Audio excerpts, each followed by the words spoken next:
that the government of Kenya is living beyond its means. This is the Situation Room, the only way to start your day.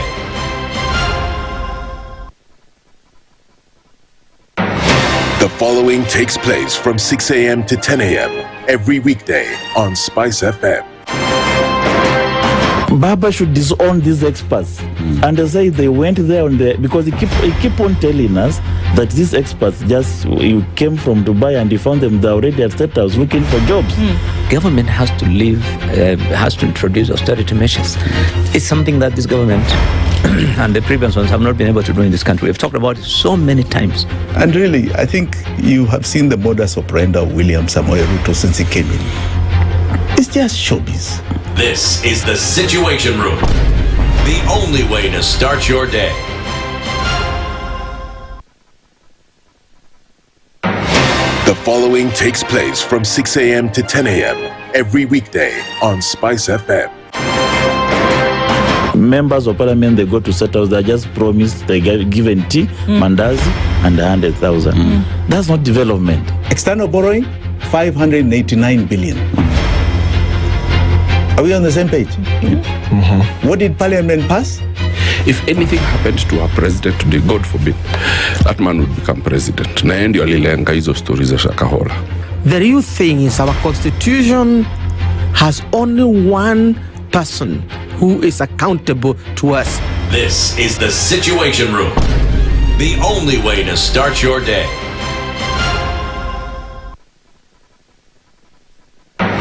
The following takes place from 6 a.m. to 10 a.m. every weekday on SpiceFM. I am also a publicly elected official. Okay. My salary is paid by your taxes. Yes. So if you need me to answer questions, we will not run away from you. Asante We will sana. always be here. The government itself is engaging in corrupt practices.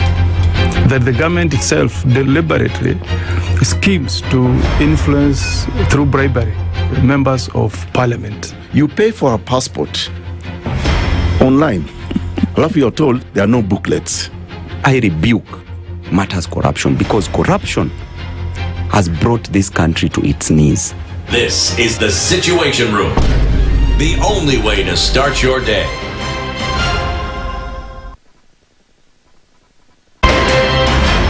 In this country, 6 families and 8,000 Kenyans control 90% of the GDP.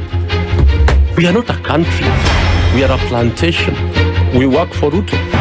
When you're telling the judges court orders are papers or they will not obey court orders, they're sitting and you're seeking orders from them. So how are they supposed to interpret it? Isn't it an oxymoron? When you see a judiciary that seems to be under some control somewhere, you start questioning. We have very powerful governors, but they don't use their offices to serve the people. If you are not shameful to do what you are doing, why should we protect you? I'm human. Everybody's human. So when you're told, kuja tuongee, I mean, you'd be a fool to say, stagi kuongea today. Conversations have to be had, you know? People in leadership should only go into leadership if they are ready and willing to change the lot of the people. The Situation Room, Kenya's biggest conversation. Mature, intelligent talk every morning. Spice up yourself. Mornings done right. 94.4 Spice FM, Nairobi. Good morning. Good morning. That's wonderful.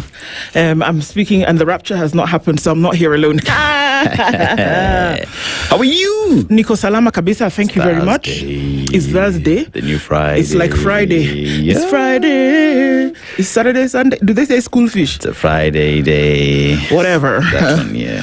Whatever. Yeah? Nimedu? Tunasikia Nasikia sauti. tunaitwa. Sijui nimedu. Nini? Sijui nini Joyline, we Aseto. can hear you. What is wrong? Okay, Evelyn is sitting on the table. I don't understand what's going on, but we move regardless. It's Thursday here at the Standard Group, and things seem to be going crazy. It's the end of the month as well. Yeah. It's also Wellness Week. It's Wellness Week, Safety Week. All of those things are happening at the same time, simultaneously, the Englishman would say.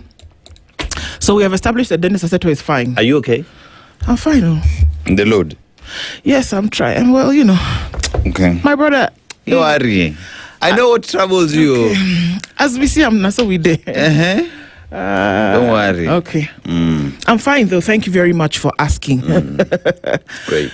It's Thursday, the 30th of April, and as you can see and hear, everybody's doing fine.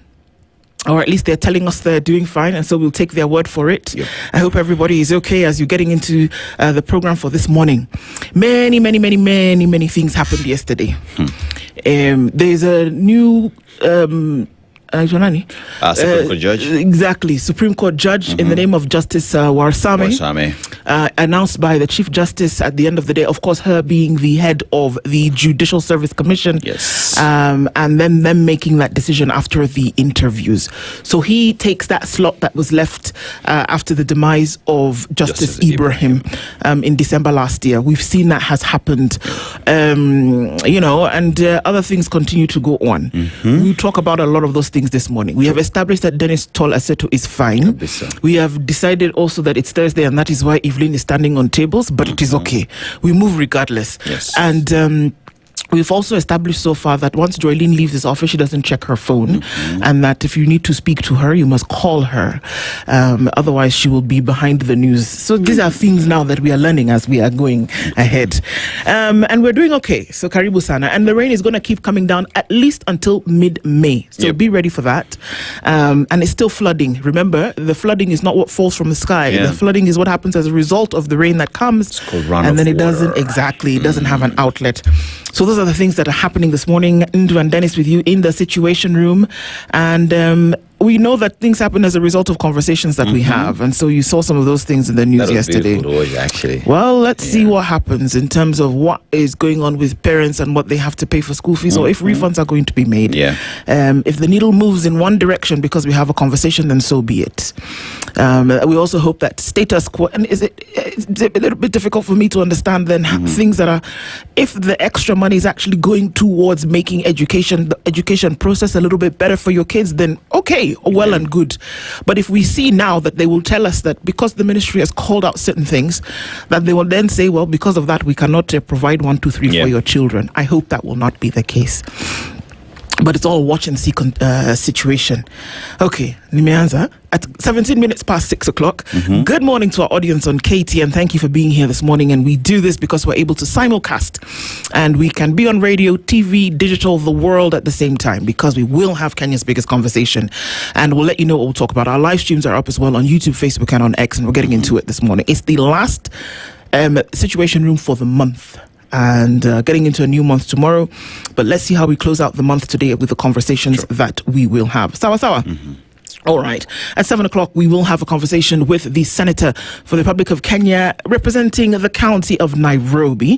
That's Edwin Sifuna. He joins us at 7. Which way Sifuna is? Some of the questions that we'll be asking today in terms of getting some direction with Linda Mwananchi, what it actually means and how the country will move if they will be at the helm of that, and basically, you know, where are things going? It's a simple question, and it'll form our conversation at 7 o'clock today.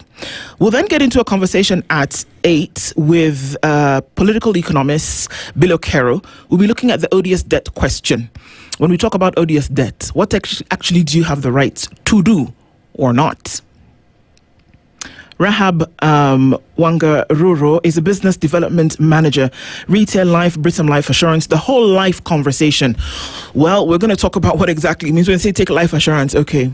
I'm currently watching a movie where a man faked his death and before that had, taken out a life insurance policy and then basically his wife then was accused of murdering him, and the whole story is kind of unfolding. I'm really interested in this life conversation. Let's see exactly what it means and if people should be taking out life insurance. We'll find out the difference between those two. So that's what it looks like this morning. And thank you for being in the room with us. We'll say hello to you in just a minute. Remember, our live streams are indeed up. We'll find you, knock on the door, tell us where you're tuned in from, and we'll say hello back and get into it today. All right.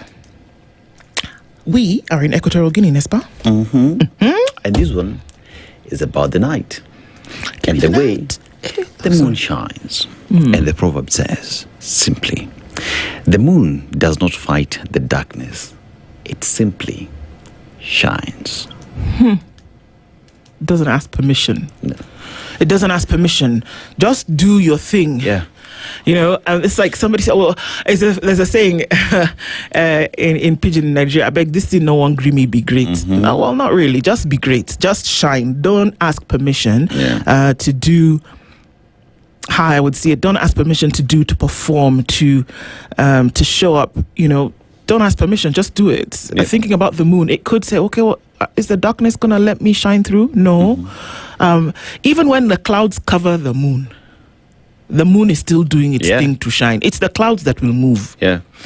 So you do you. The world will adjust. The world will adjust, yeah. Yeah. Yeah. The clouds will come, the wind will come, there will be a sandstorm. But I'm still here doing my thing. Lightning will come, it will shine for a second, but I'm still here shining the entire night. Yes. So here we're talking about consistency. We're talking about strength is calm, and consistency is key. So your strength out there does not come with a lot of bravado. It just speaks. It's like what they also say, like in Kenya, pesa haina kelele. Pesa haina kelele? The real money. Yeah, haina kelele by the way. Okay. All right. So I like that, actually. The real money doesn't make noise. Those are not those 2 coins because in your pocket. It comes in bundles of $100, 1,000 shillings, you know. Yeah. It doesn't make sense. Yeah, it doesn't make noise. The real stuff, you hear it when it's coming. Or you just swipe. Or you just swipe. Absolutely. Or you just swipe. Yeah. Okay. I'd love to hear it. Talk to us this morning. Tell us where you're tuned in from. Let's say a quick hello to you. Or are you tuned in from this morning? Are you getting into the show with us? And what are you thinking as we get into some of these conversations? I like that. The greetings are not just greetings, but you're letting us know what your state of mind is at the time where we start these things or we start these conversations together. So I think it's a great tradition that has been formed, and we'll definitely do our part to keep up with that. Kiario Peter says, good morning from Mombasa. And he goes on to say, maturity is when you realize that life is not solely about you, but about how you impact others and the world around you. Absolutely. Amen. I found myself praying a prayer the other day, and I said, God, please, you know, I have problems here and there, but please allow me to do things for impact. Please. That let me use what I have to do things for impact. And we pray that it will be so. Let me tell you. Let me give you your flowers. Impact. You did yesterday. If you know, you know. Wait. Is it my brain that's not working? Yeah. It's just, we had a deep conversation yesterday here with Janet. Oh, right. Yeah. Right You don't even go far. Well, Santi, keep on. Hisa Daniel says good morning to you, Team Spice. Robert Mbogo says good morning from Mombasa. I'm shy, Dennis, just to understand. Steve B. No, you're shy with those beautiful eyes. Where? Yo.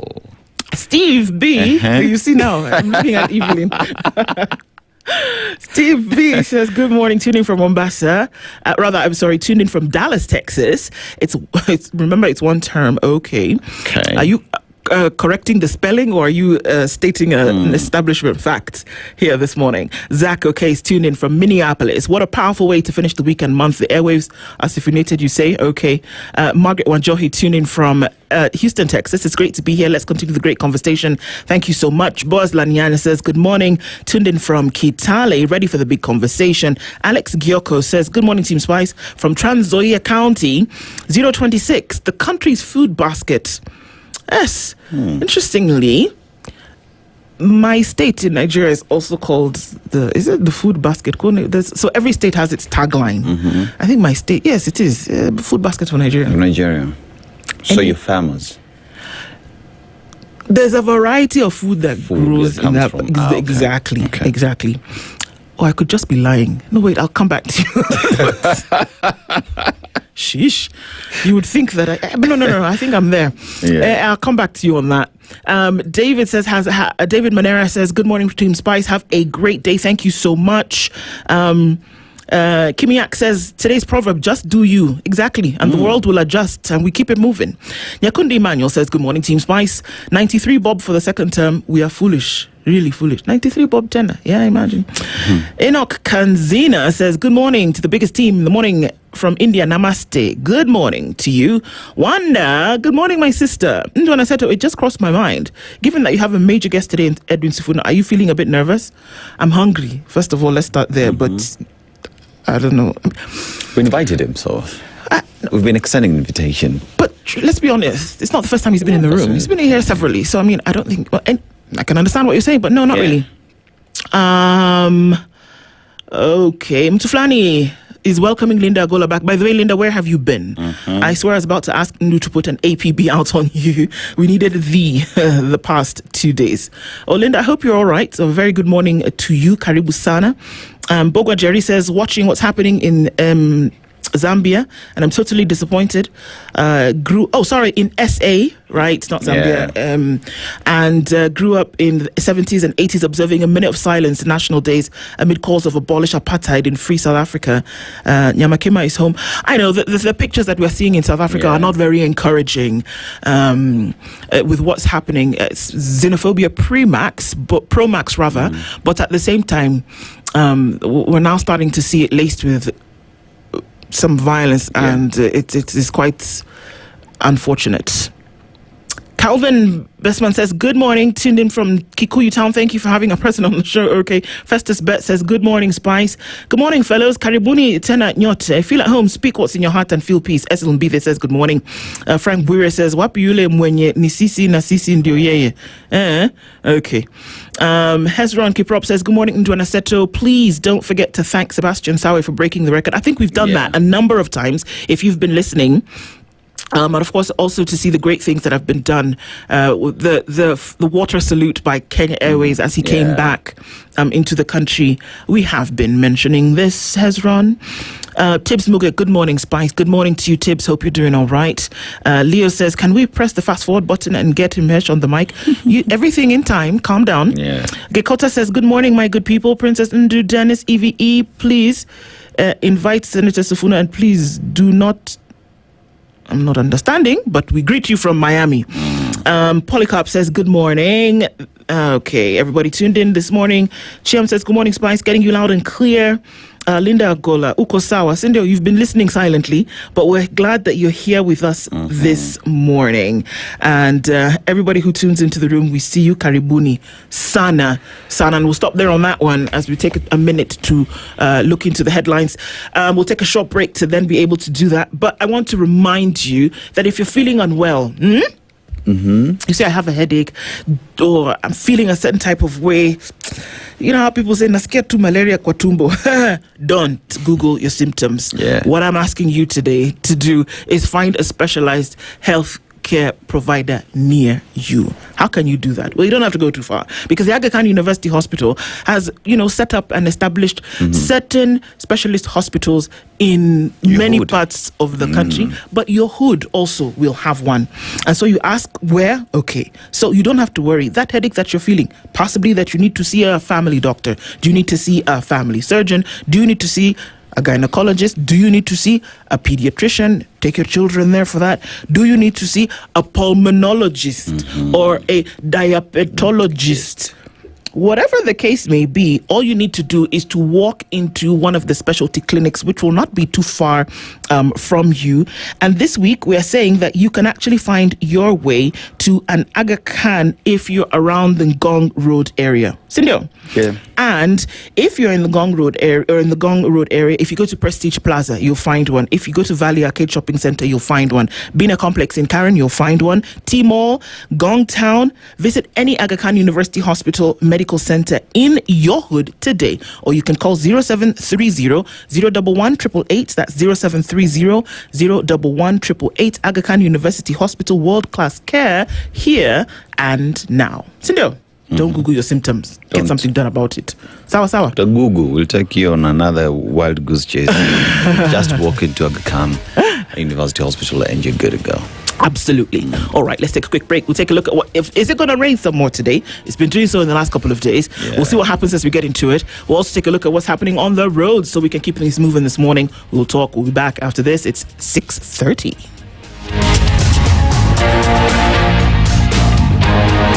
This is the Situation Room, the only way to start your day. Traffic.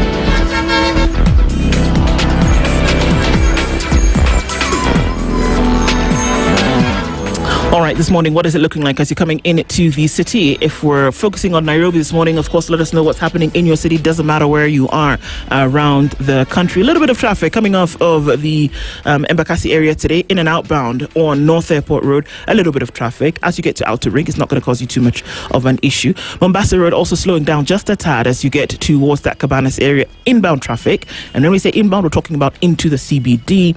On the Thika Superhighway this morning, a little bit of traffic also locked you in from that Royal interchange. Some of that will go through towards the Northern Bypass, but then you find yourself on the Thika Superhighway as you get to the Pangani Underpass. Understandably, it's going to slow down a bit because everybody's going in that one small direction.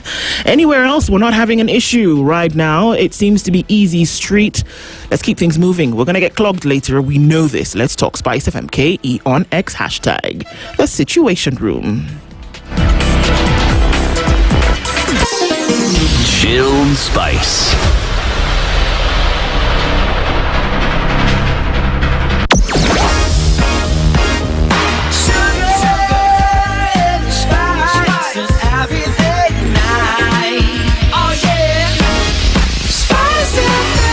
Spice up your life.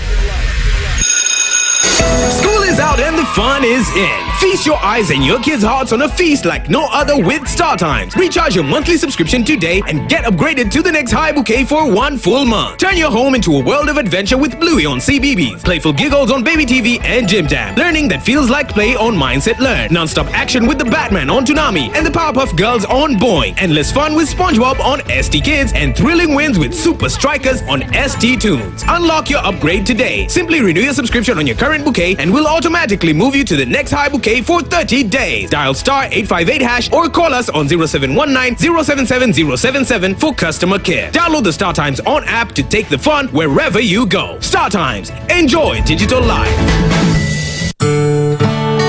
Vaccination is one of the most powerful ways to protect our children, our families, and our future. From birth, vaccines begin building a shield against dangerous diseases. The BCG vaccine protects against tuberculosis. Polio vaccine guards against polio. The pentavalent vaccine protects against diphtheria, tetanus, pertussis, hepatitis B, and influenza. PCV protects against pneumonia. Rotavirus vaccine prevents severe diarrhea. Vitamin A strengthens the immune system. Measles rubella vaccine protects against measles and rubella. Yellow fever vaccine protects against yellow fever. And typhoid vaccine protects against typhoid. While the malaria vaccine helps reduce malaria in children. For adolescents, the HPV vaccine protects against cervical cancer. And the TD vaccine protects both mother and baby against tetanus and diphtheria. This World Immunization Week, remember, for every generation, vaccines work. Ensure your child and family receive all recommended vaccines on time. Vaccines are safe, effective, and available at your nearest health facility. This message is brought to you by the Ministry of Health and partners.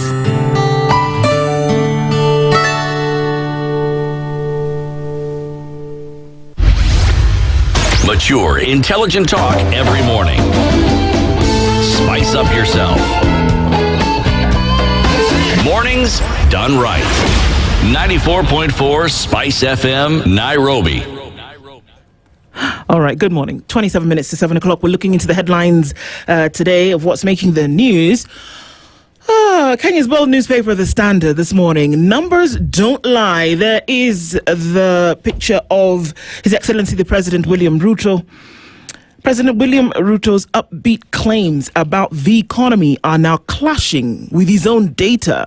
The latest government survey lays bare a slowdown he has repeatedly downplayed, with economic growth slowing to 4.6%.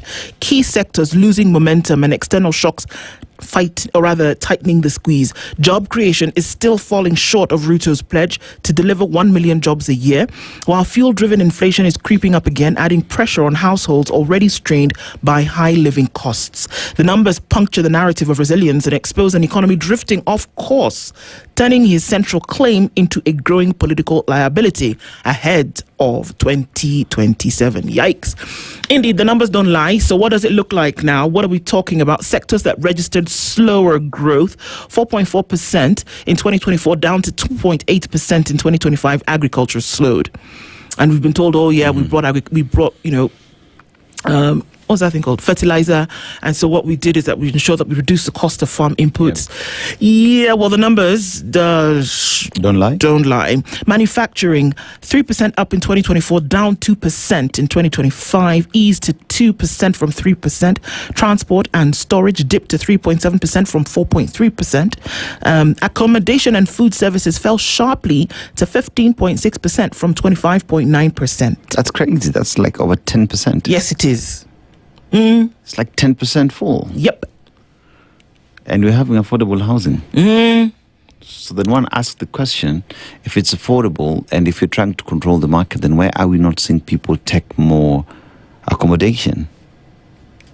Pesa mfukoni is a mirage, man. ICT slowed to 4.8% from 7.3%. We were building digital superhighway. Yeah. One would hope that even with ICT hubs in markets, as has been said, we would see the numbers go up. But numbers, again, don't lie. Me, I'm just checking. Financial services and insurance eased to 6.5% from 7.5%. You know why that is happening? Because the government is borrowing internally, so people cannot access debt, cannot access funding from local banks. Are you surprised? No. I'm look, you can't even. There's even no need to to place an opinion here. It's the numbers. It is exactly what it is telling you. This one you cannot politicize. No. The numbers are telling you this is what it is, and we know why we're finding it there. Anyway. Kabiro's family seeks closure as Kenya's mission in Haiti ends. They want to know where their loved one is. Jacinta Wajiko, mother of slain police officer Benedict Kabira, weeps as she speaks outside Jago House in Nairobi yesterday. The last group of police officers deployed to Haiti for a peacekeeping mission returned home yesterday. 3 Kenyan police officers were killed during the mission, and one family is looking for help. They want to know where Benedict is. Remember, it's the president who broke that news, eh? Yes, nobody else was aware. Yeah. Children welfare during relocation case matters in terms of what happens to them. Of course, coming out of the courts. Athletes are urged to trademark brands to boost the economy. It's interesting. You know what? Sawe did what he did. First human being on the planet to run a marathon in sub 2. And then we saw a gentleman who was in the ice skating competition, who, when he asked for help to be able to move, before moving, he didn't. But then suddenly, when he did go and stood alone in the opening ceremony and raised the Kenyan flag high, and then went on to do amazing things, that's when everybody said, okay, it's Kenyan. Yeah. Okay. That's what I think. I keep saying that sports is probably the most surefire way to put yourself on the map. So support is needed for a lot of these folks. About it. We don't have ice here. Cindy, we don't have snow, but there's an individual who, out of his own way, goes out there and performs extremely well. What does that say about giving an opportunity to individuals who really want to succeed in sports? Just kidogo pesa to injecting here. We could actually empower athletes. Well done. I see what you did. Well, there's that story on page 4. Economic survey dampens Ruto's promises of jobs and prosperity. And Warsame gets JSC nod to replace Ibrahim of the Supreme Court. Of course, we know that this is what happens. Is that the JSC goes through the interview process and then they nominate an individual for this. It then goes to the president for the tick. And so that's probably what's going to happen next. Mudavadi and Wetangula meet Western MPs. Okay. It's the Speaker of the National Assembly. It's an apolitical position. So when this is happening, are you apolitical? Wetangula is is the Speaker of the National Assembly, just in case anybody got it twisted. Mudavadi is the is the Prime Cabinet Secretary, as well as the CS Ministry of Foreign Affairs also and Diaspora Matters. Political office. Also, one that we are told that this position is you should be, engaging yourself with matters, policy, and He even folded his pie. Please, can we just, because we are enjoy. The opinion pages today are talking about why many young scholars are reluctant to read complex texts. I think the answer is right there. Complex. People don't want to go a little bit further.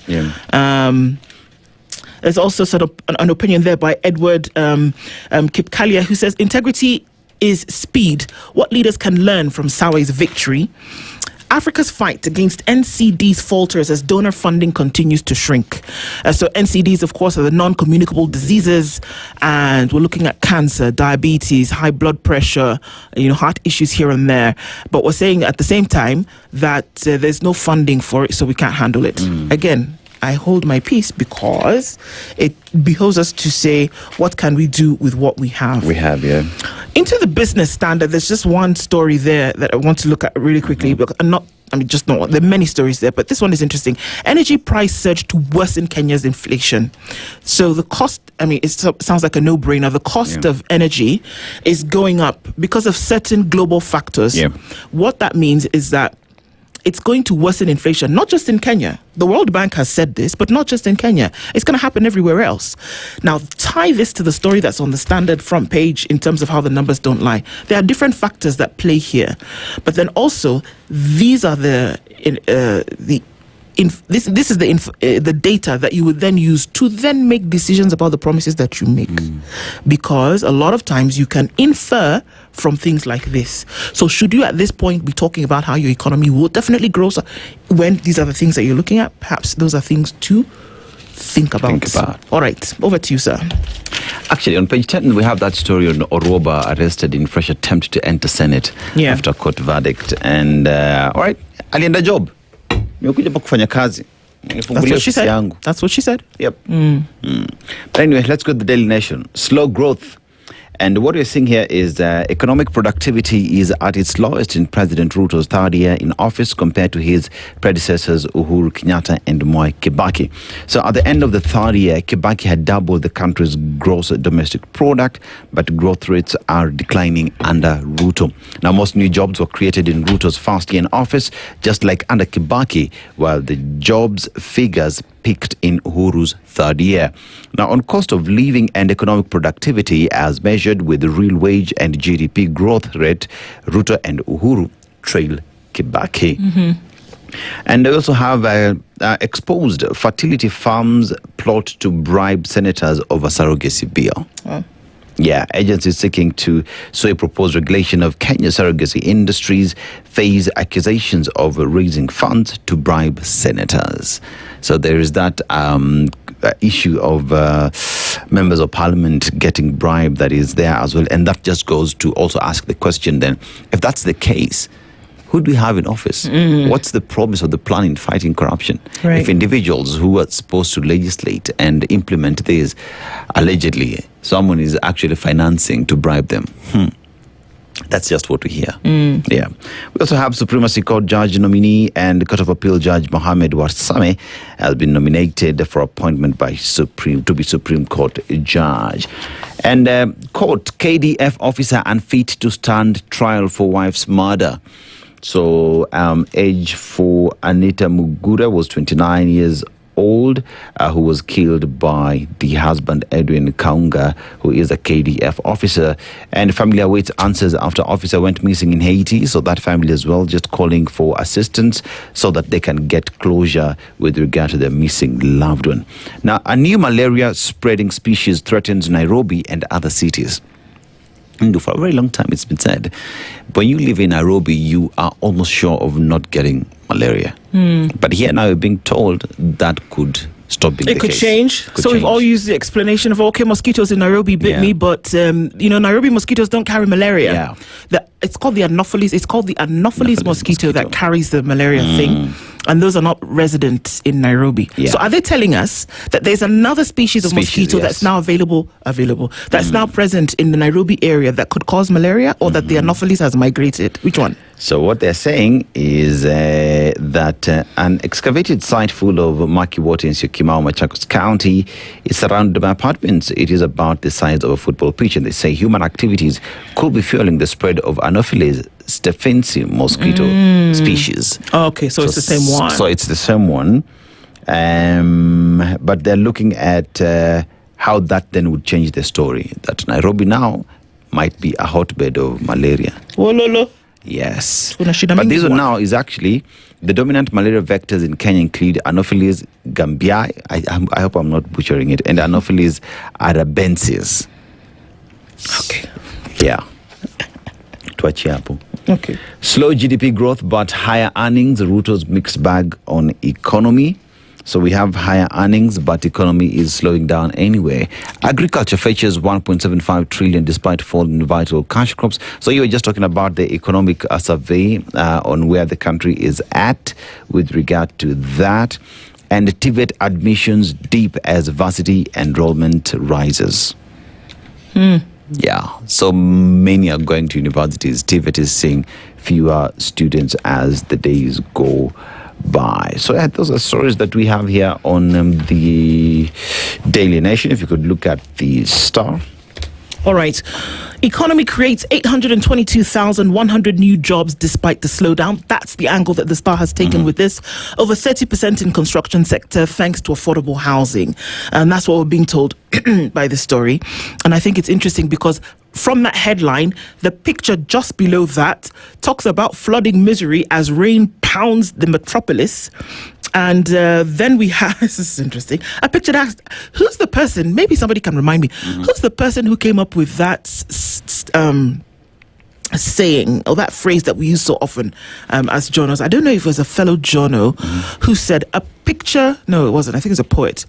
A picture tells 1,000 words. Yeah. So there's the headline talking about how 822,000 jobs have been created despite the slowdown. There we have a picture of flooding misery as rain pounds the metropolis. Yeah. And under there we have a section of leaders who are walking pretty under umbrellas.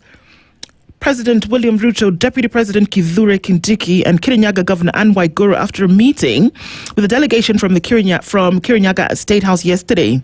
Motorists wade through a flooded section along Kimbo Matangi Road in Theta area of Juja, Kiambu County, and a business premise is immersed in floodwaters at Katani in Machakos County. But you know, you're covered, so you're fine. Farmers count massive gains after Ruto's Murang'a visit. That's a very interesting headline because it almost infers that had he not visited Murang'a, the farmers would not have counted massive gains. Abby? So it's a guarantee that when the president visits you, there is some positivity with it, no? So I want to ask, what if he doesn't? Exactly. What's happening in Kitui County? Because now a grade 6 pupil has been killed in fresh attacks. Camel herders who had moved into Kitui from northeastern in search of pasture have once again been linked to a deadly attack after a teenager was hacked to death in fresh raids. The latest killing of Joseph Mutemi, 14 years old, a grade 6 pupil at the Kadhongo Primary School in Nguni Ward of Mwingi Central, took place on Tuesday in the grazing fields of Katuni village. Quite unfortunate. I was still dealing with this issue. The CS Internal Security did say that we're going to clear people from this area. I don't know how long that's going to take, but okay. Bikes boom, drive spike in vehicle registration. So we see a lot of people registering vehicles. These vehicles that we're talking about are the two-wheelers. Okay? And so, of course, we're looking at that creation of jobs in the economy, 822,100 new jobs having been created. I'm very interested in terms of what the spectrum is of those jobs and what jobs are we looking at. And are those jobs in Kenya? Ruto hates at Rigathi as Waiguru rallies leaders at State House. And of course, looking into those interviews that took place with the JSC, a lot of issues come out. And one of those issues is that there's a blame on defective probes for acquittals in most criminal cases. What are we saying here? Defective probes? Probe, investigation. Who is in charge of investigations in this country that will essentially lead to acquittals? Oh no, remember yesterday I talked about a case where the two gentlemen who were accused of raping a young woman violently, but the case was dismissed at one level. I mean, later on came and they had to but it was dismissed because there was no signature on the list of witnesses. And something like that, then you have to ask yourself the question, could he be right in this assertion that he's making here? On a technicality. That's the word. Okay. China is the biggest lender to Kenya by country as debt pressure piles. And Kenya is to lead Africa in charting a new trade path with France in Nairobi. So Kenya and France are doing the buddy-buddy thing. And there's also a Kenya-France summit, if you didn't know, this year. So it seems like Kenya's new best friend is France. Oui. Je t'aime, mon ami. So that's what it looks like. Of course, it goes deeper than that. Business, trade. France, of course, is now outward looking. After, look, let's be honest, they got a beating from West Africa in terms of the what we call the French eights, who said, we're not doing this with you anymore. But then has outward looking position that France now has taken to say, okay, how about we caught this girl once more? And Kenya seems to be the one that's going to be leading this charge. Yes. We are busy looking for friends outside. I'm not saying it's a bad thing, right? I'm not saying it's a bad thing. But think about the 1 billion plus people within the continent, and if leaders would just sit and make it easier for me to travel to Nigeria, me to go to South Africa and live there without fear that I'm going to be ejected by South Africans. Me going to Rwanda, me going to Tanzania, and being able to be seen as an African and not as a Kenyan. If the African Union was actually operating in the manner in which it was espoused to operate from the very beginning, we wouldn't be having this questioning where we are saying, okay, hang on a minute, are they really here for us, or are they here for what they're going to get? The United States, the United Kingdom, France, Israel, everybody who now is just wanting to be among. It's not because they suddenly like the color of your print or the taste of your food, my friends. But there's something that they're going to gain ultimately. People like Ronald Reagan said it in the 80s, very clear, that the interest of this country is to go for what is going to get the bottom line, and this bottom line is the dollar. They don't suddenly like you. Hello? Now, if the African Union was doing what it was originally designed to do, when France comes knocking, when the US comes back knocking, when people put in these supposedly protectionist trade policies, then your radar is up and then you're able to say collectively, guys, is this the position that we want to go? But if you don't have your ducks in the row, anybody can come and quote anybody and then tell you and do whatever you want to do. And then you are here thinking that it is for you, Africa. Because, hey God, look at it this way. If you want to do business with any European country, you're going to probably trade with the euro, right? If you want to do business, you're buying fuel from China, you're buying fuel from Iran, but you're using the dollar. You know, in the continent, there is the monetary policy that has been discussed for a very long time, but has never seen light of day. And it's the same story in the East Africa community. Now, think about the idea that Muammar Gaddafi had in terms of having an African currency and what that would do in elevating us and also being able to do business with everybody else. Today, as we speak, I don't know what country it is, but I was just seeing on how that country is deciding to de-dollarize how they do business with the rest of the world. These are conversations everyone else is having. But as a continent, why are we not seeing the need of doing that, to have an African currency that will help all the 50 plus countries elevate their economic status? Because I want to go to Nigeria, but visa restrictions and everything is difficult. Every day, the African Union is not the people who are supposed to be serving high tea in the garden. Got a lot of work to do here. You can't expect that will happen if you are funded by the very people that we're talking about. You need coalescence from. Just doesn't sit right. We still have a lot of work to do. I want to look at this children welfare during relocation case matters story, and then maybe you can look at another one, sir. When a marriage hits the rocks, in most cases, children become pawns in a long power play to either settle scores or pay back. However, 3 Court of Appeal judges, Joe Ngugi, Francis Tuyot, and Patrick Kiage, in a landmark judgment, have ruled that this should not be the case. As although parents have a right to take care of their minors, their voices, the children, and rights cannot be hushed or wished away. The 3 judges, in separate judgments, observed that disputes, especially those seeking to have a child relocated from one country to another, have no clear-cut framework or laws to follow. Nevertheless, they pointed out that courts must have in mind that children should be central, which includes practical realities of such a proposal and the benefits to a child if he or she relocates, and not about parents' muscles. Okay?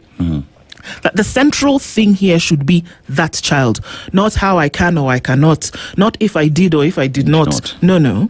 That child should now be the center of it. If you choose to separate for whatever reason and you need to move, the child's interests are the ones that will take the day. It is important to reiterate that parental rights and freedoms, I quote, are relevant in children matters to the extent that they bear upon the child's welfare and form part of the constitutional setting within which best interests are determined. It is for that reason that I have articulated the Kenya relocation framework above to ensure that future relocation disputes are decided through structured reasoning that is transparent, child-centered, and alive to caregiving realities, end of quote, by Justice Ngugi. So, all this while you're saying that, the children will adjust later. No. They will be the first port of call. That's coming from the courts. It's a landmark ruling, they're calling it now. Yes, it is. So, I want to talk about education. I hope this doesn't rile you up. Huh? Okay, here we go. But help loans have hit 62 billion shillings. Bursaries shrink under new funding model. Now, students are increasingly relying on loans to finance higher education as government bursary support declines under the new funding model, according to the Economic Survey 2026 released Tuesday. Now, the report shows that total loans disbursed by the Higher Education Loans Board rose by 32.1% to 62 billion shillings in the 2025-2026 financial year, underscoring growing dependence on repayable funding. A significant portion of this increase came from the new funding model, under which loan disbursement surged by 69.7% to 53.1 billion shillings. In contrast, bursary allocations dropped sharply by 37.4% to 145.5 million shillings, signaling a shift away from non-payable support. The decline has been attributed to the exclusion of students who qualified for scholarships under the new framework. So we're seeing that help loans have gone up because then that is a loan that you have to pay back. But on the other hand, bursaries that ordinarily would be like a scholarship have gone down. So yes, HELB has disbursed more money, but for those who in one way or the other would not be able to afford HELB loans, right, are finding it difficult to access education. So one asks the question, should, even as HELB goes up, should we then increase as well the number of students who need bursaries to access education? You know what I think? That from the level whereby funds are needed to send children to school until the tertiary part, varsity part, until the higher education, where it is needed, whereby you're providing this help anyway, I think it should all be collapsed into a federal system. That fund should be one fund. And that you apply to this one fund. You see all these things that we're talking about, bursary, county, MP, NGCDF, whatever, NGCDF, everybody who gives money, the president's fund, wanting. I think you should have one fund. If it is of a public nature, have one fund. Then there are also private funds, and I think all of those should be collapsed into one fund. So whomever it is, and we already know who they are. There's Equity Wings to Fly, there's KCB, I don't know who. All of these people who give corporate money to students. I think you should have one fund, and it's a private fund. And then people apply to the fund, but we have many contributors then who now say, well, we've given such and such amount into this fund. And then now the principals or the folks who decide how money is given, they know that this 10 million, 100 million has come from all of these stakeholders, that you can now give money out to students. The public fund, one fund, so that nobody can come and tell you now, I had 100, I gave 2, 3, 4. No, one fund from primary school to university. It's a federal system. You know that you can actually have scholarship for children from the time they're in grade 1 till the time they finish year 4 or 5 or whatever the case may be, on need basis. But you see, and the stop reason all why, this politics. The reason why all that we're talking about makes so much sense, but is not so common on the other end, is because bursaries have been used as a political tool. They are a political tool. Not necessarily because it is there to solve education problems or access to education. It's because at the end of the day, I want to go back to my people and say, during my tenure, I gave bursaries to 4,000 students. But you're not looking at, okay, I gave 4,000 students bursaries, right? But what did that do? Because if I'm giving you 2,000 shillings, yet we're being told high schools are demanding 110,000. What is 2,000? Nothing. So the reason why this would never shift is because for a very long time, education, especially funding of education, has been a political tool. It is a campaign ticket that many have used. So perhaps we need to sit and have discussions, honest discussions, on how we fund education using a federal system. I just have to say you're right, because otherwise we're going to continue having these problems. Morning, 7 a.m.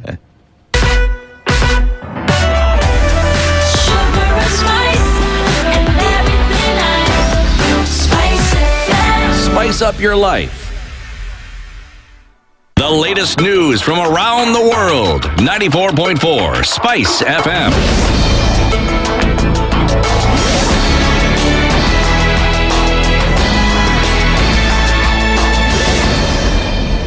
Good morning. This is the News Wire. I'm Leah Ubaga. President William Ruto is set to formally appoint Justice Mohammed Abdullahi Warsame as the country's Supreme Court judge. This comes after the Judicial Service Commission named Justice Warsame as the best out of 5 judges interviewed to fill the vacancy left following the death of Justice Muhammad Ibrahim. The Commission's chairperson, who is also Chief Justice Martha Koome, announced Warsame's appointment, saying he emerged as having all the constitutionally required qualities to hold the position, including professional competence, integrity, fairness, and commitment to the rule of law. I am therefore pleased to announce that the Judicial Service Commission has nominated the Honorable Mr. Justice Mohammed Abdullahi Warsame for appointment to the Supreme Court of Kenya. Judicial Service Commission is fully satisfied that the Honorable Mr. Justice Warsame demonstrated the qualities that the Constitution demands of a judge of the Supreme Court. Judge Warsame was amongst 6 judges who applied for the position, with 5 shortlisted for interviews. The JSC advertised the position on January 27th, 2026 and closed the application window on February 17th. The names of those who applied include Justices Joseph Kiplagat Sargon, Joseph Kipchumba Keegan and Francis Kipruto Toyot. According to the Koome, the process was carried out in accordance with the Constitution and the Judicial Service Commission, focusing on the principles of merit, equity, inclusion, and regional representation. The nominees' depth of legal knowledge and breadth of life experience makes him well suited to contribute meaningfully to the development of Kenya's jurisprudence at the highest level. Meanwhile, Koome has announced that from July 1st, the judiciary will begin publishing performance statistics of judges and court officers to enhance accountability, reduce case backlogs, and improve access to justice. This in a structured and transparent framework that safeguards judicial independence and institutional integrity.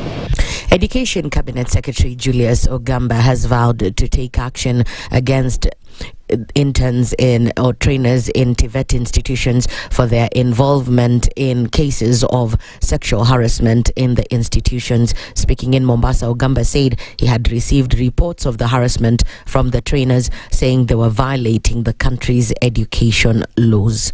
When there is misconduct, you don't need to consult. You just take action, and nobody will hold you liable for taking action, especially in situations of misconduct. So, ladies and gentlemen, that's because we have responsibilities, and we have to undertake those responsibilities in accordance with our laid down regulations and procedures. So even when you'll argue that, no, we are two consenting adults, if the student decides to say, you actually told them that unless they consent, you'll not give them the mark that they deserve, you'll be in trouble. Principal Secretary of the State Department for Technical Vocational Education and Training, Esther Moria, has cited poor leadership in some educational institutions, saying they'll conduct inspections and suspend those found guilty. I have also a report that CS, there are some institutions where misadministration is rampant. Girls are getting pregnant by trainers and principals and no training going on. Michezo ingine CS, on this one, I will consult you before I act. Because you see, number one, I am a woman, I am a mother of girls. When we are talking about going that high, some people are still operating this low, and we are supposed to coexist. There are very many mature women in this country. What are you doing with students? And finally, in the international scene, the Ugandan military has stepped up security along its border with the Democratic Republic of Congo following a surge in cross-border attacks, kidnappings and robberies by armed groups operating in eastern DRC. Kikonko Tabaro, 2nd Division military spokesperson, told Zuhia that security patrols have been intensified in response to the growing threat. Local media on Wednesday reported heightened insecurity in the western border district of Kisoro, allegedly linked to the Democratic Forces for the Liberation of Rwanda. Tabaro urged armed groups and militias intending to cross into Uganda to surrender to security forces. That's the News Wire. I'm Leah Obaga. SpiceFM, Nakuru. The following takes place from 6 a.m. to 10 a.m. every weekday on SpiceFM. Parliament has got powers. Let me break it down. The National Assembly can initiate an impeachment of the president. This same National Assembly. Yes. That's our constitution. This is just a continuation of the previous administration, which Ruto was part of.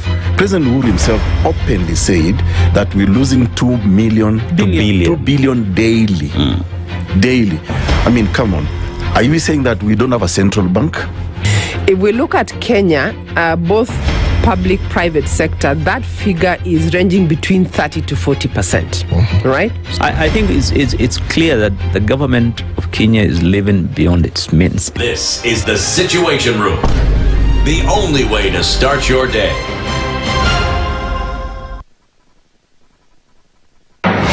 The following takes place from 6 a.m. to 10 a.m. every weekday on SpiceFM. Members of Parliament, they go to set house, they just promised they given tea, mandazi, and 100,000. That's not development. External borrowing, 589 billion. Are we on the same page? What did Parliament pass? If anything happened to our president today, God forbid, that man would become president. Na ndio alilenga hizo stories za Shakahola. The real thing is our constitution has only one person who is accountable to us. This is the Situation Room, the only way to start your day.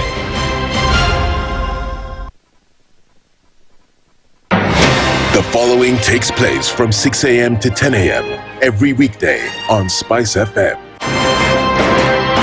I am also a publicly elected official. Okay. My salary is paid by your taxes. Yes. So if you need me to answer questions, we will not run away from you. Asante We will always be here. The government itself is engaging in corrupt practices. That the government itself deliberately schemes to influence through bribery members of parliament. You pay for a passport online. Alafu you're told there are no booklets. I rebuke matters corruption because corruption has brought this country to its knees.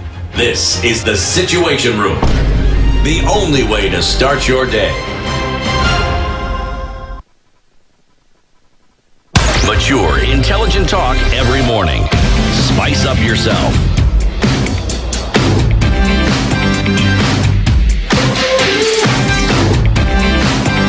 Mornings done right. 94.4 Spice FM, Nairobi. It's 8 minutes after 7 o'clock, and here we are in the Situation Room this morning, getting into our conversation for this hour. And thank you for being here. The Senator Republic of Kenya for the county of Nairobi is Edwin Sifuna, and he's in the hot seat this morning. Good morning, and let the greeting be welcome home. Asante sana, I'm happy to be home. You know, the lawyers say that kwa nakubi kulino mwene, that even a bad child has their owners. So I found myself in a very interesting situation. You know how these media interviews are arranged. They are planned over time. And so this local radio station has been looking for me for months, man. And I've been telling them, just allow me to schedule things. Once my schedule clears, I'll be with you. Yeah. And they confirm. I confirm for today, actually, to be with them. And they call me and tell me that there are unavoidable circumstances that cannot allow them to host me there. But fortunately, you guys are here. You are my friends. Yes. You know, we have more radio stations than political parties in Kenya. Ukinifukuza kwa moja, nitatokelezea ingine. And I want to thank you for very quickly stepping in, because there are conversations that have to be had. Indeed. And I am sure the irony is not lost on Kenyans that, you know, there was a time in this country when we used to have only one media house. And it was during the KANU days, you know. So who knew that we would find refuge as people who believe in democracy in a media station owned by an actual KANU orphan? So shout out to my chairman, Gidi. Asante sana.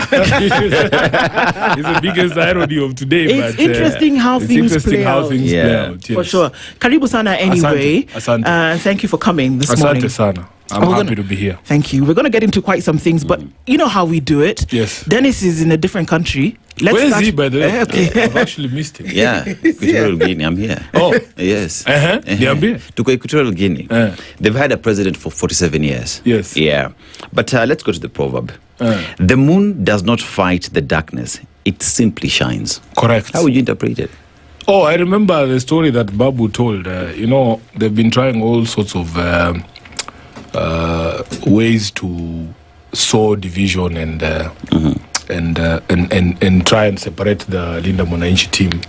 And I remember he was asked that question about me and him. You know, people don't know the backstories and the histories that we have. And I remember him saying that the sun and the moon do what the sun and the moon do. Yeah, in fact, they don't take anything from each other. Yeah. So what that proverb or the saying is, the moon just does its job. You know. It just shines. Yeah. So I think that's all I'm going to say about it. Indeed. Yeah. Makes Staying sense. consistent. Asante sana. Asante. Let's do some housekeeping just to get some understanding. First of all, before we get into things, are you the ODM Secretary General? Oh, I should have started by saying that I am the Sifuna, SG of ODM, Senator Nairobi, and the Deputy Whip of the minority in the Senate. Okay. Just for clarity's sake. Yeah. But no, you understand that that matter is live under the litigation of the courts. We are expecting a judgment actually on the 5th because certain decisions were taken by the party's National Executive Committee that I thought were unprocedural. And we moved the Political Parties Disputes Tribunal. In the initial instance, they told us that there exists within the constitution of ODM mechanisms for dispute resolution, which for me, I didn't really agree with what the PPDT said, because the internal dispute resolution mechanism is available not just for aggrieved individuals, but also for the party. If they had a dispute with me, they had also that responsibility to invoke that internal dispute resolution mechanism so that we could resolve it internally. They didn't do that. They took a decision that was adverse to my interest and threw me out essentially as, or purported to throw me out as Secretary General. So the PPDT in the initial instance, they told us that you guys go and try arbitration. So we write to the party and tell them we are invoking the arbitration clause. And they reject arbitration. They say that there will be no arbitration. So we went back to the PPDT to tell them, you guys told us to try arbitration. I have declared a dispute in accordance with your guidance. I proposed names of arbitrators, very seasoned professionals in the arbitration space. What the Constitution requires is you agree on who the arbitrators are going to be. So I proposed 3 names. They were supposed to propose names, and then we agree, let's have these 3 arbitrate the dispute. They rejected that. So I had no option but to go back to the PPDT. So as it stands today, Sifuna is still the SG of ODM. And I want to explain something, that I have said repeatedly that none of these positions are anybody's birthright. I have said that I don't have to be SG of ODM. In fact, it has been the honor of my life that I got to be Raila's last SG. And I served him faithfully for 8 years. This is my 9th year as SG of ODM. I have been supported greatly from all across the country by members of ODM because you need their support to be able to do this job. And there's stories I have for days. I don't know if you have the time.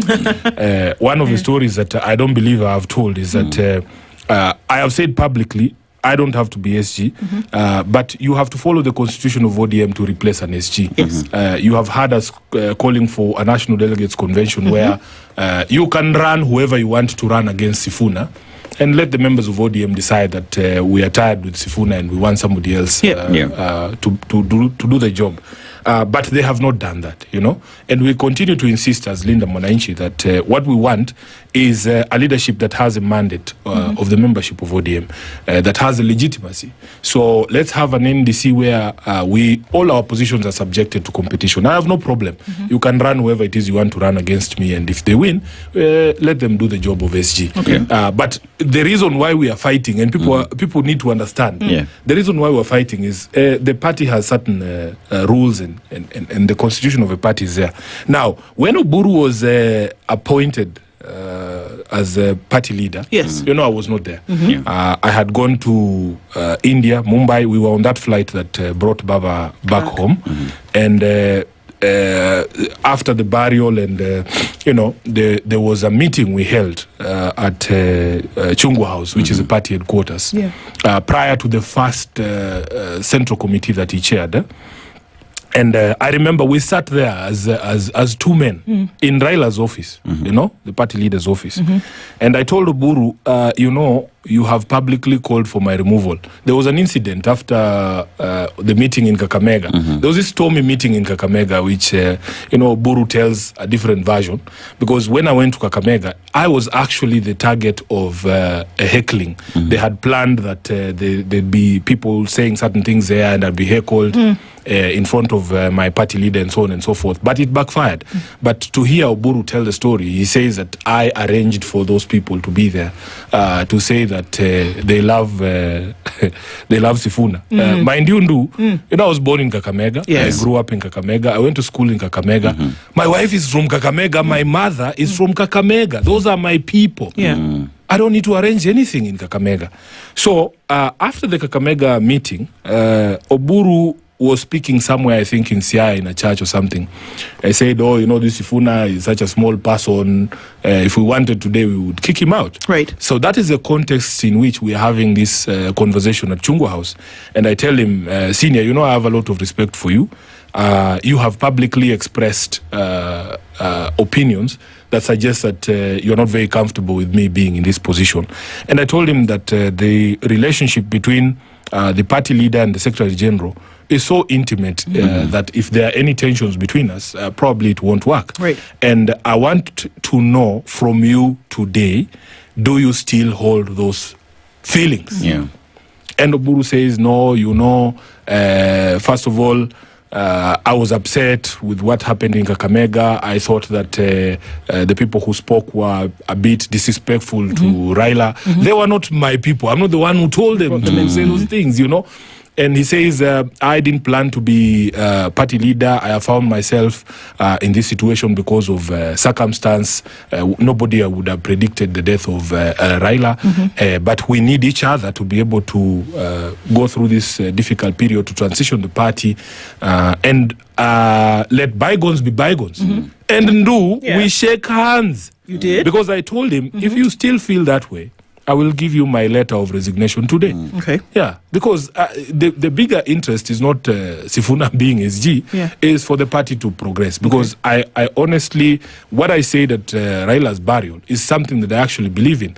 That I believe that ODM is one of Raila's biggest legacies as a person who believed in multi-party democracy, as a person who actually fought for multi-party democracies. He believed that political parties need to be strengthened. They need to be perpetual. Like he said it himself, that the party needs to survive all of us.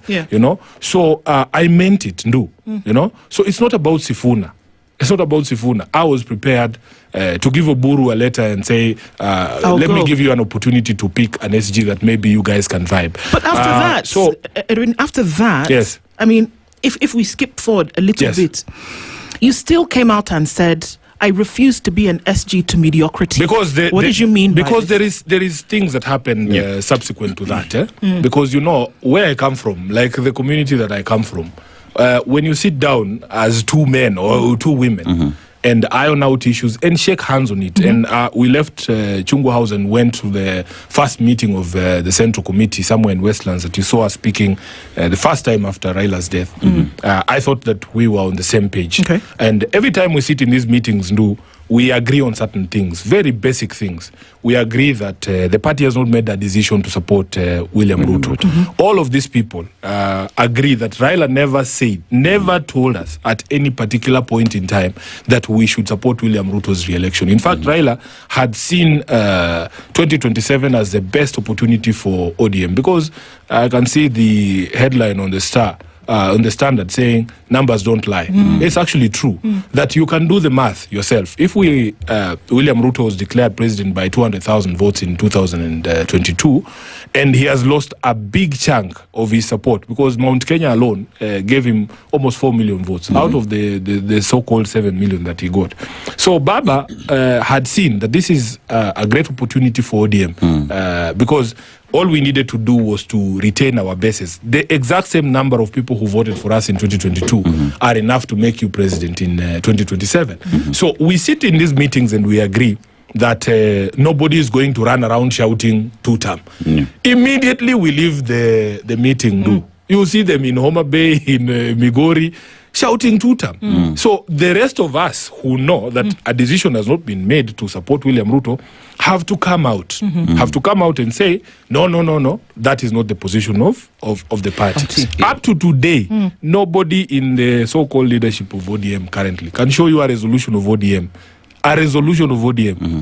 By any organ of the party to support William Ruto. So when then you see the sort of happenings after that, they go to Mombasa, and people don't know that even the day before Mombasa, we had a meeting. We had a meeting with very senior members of the party who were trying to mediate some of these disputes.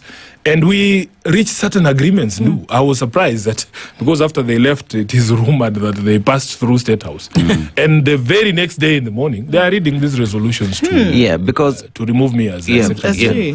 So I think people need to know that Sifuna is not the problem. Now, let me address the question you've asked me directly. You see, Raila Odinga was something else, And we didn't expect that Oburu would be like Raila. He actually gets upset when we say, by the way, Baba would have done this. Sisi tuliharibiwa na Baba, because he had a style of doing things.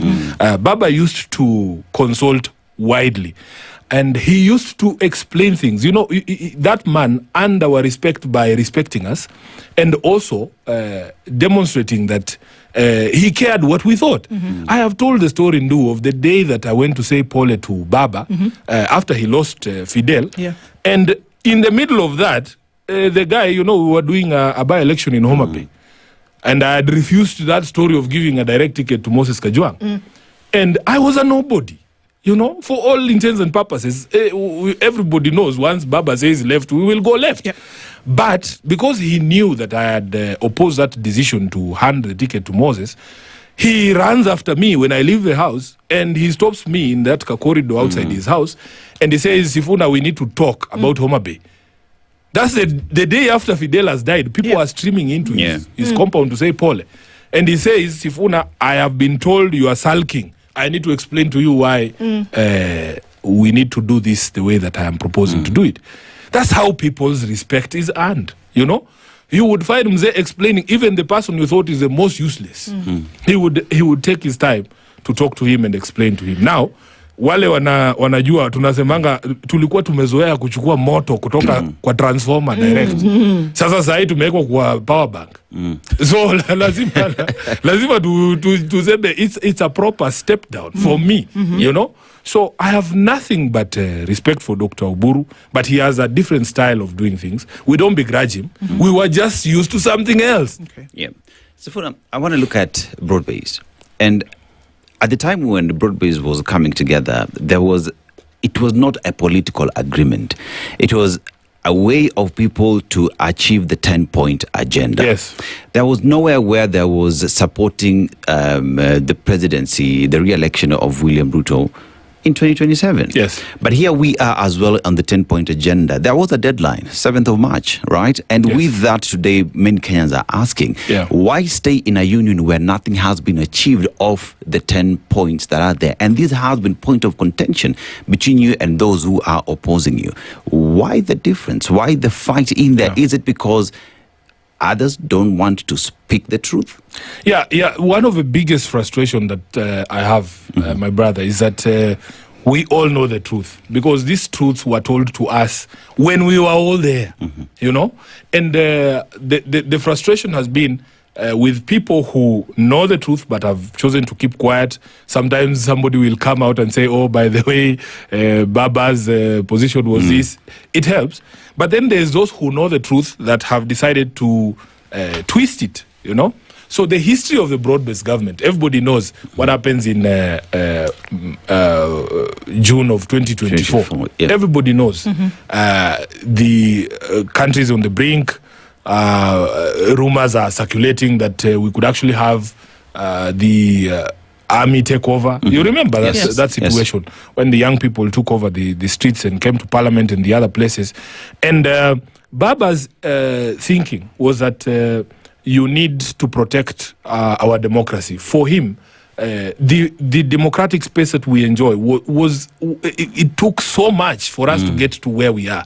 Even this conversation we were having at the beginning, when I was telling you that there was a time when there was only one radio station and it was Baba na Mama. Democracy has certain pillars. There are certain freedoms that underpin democracy.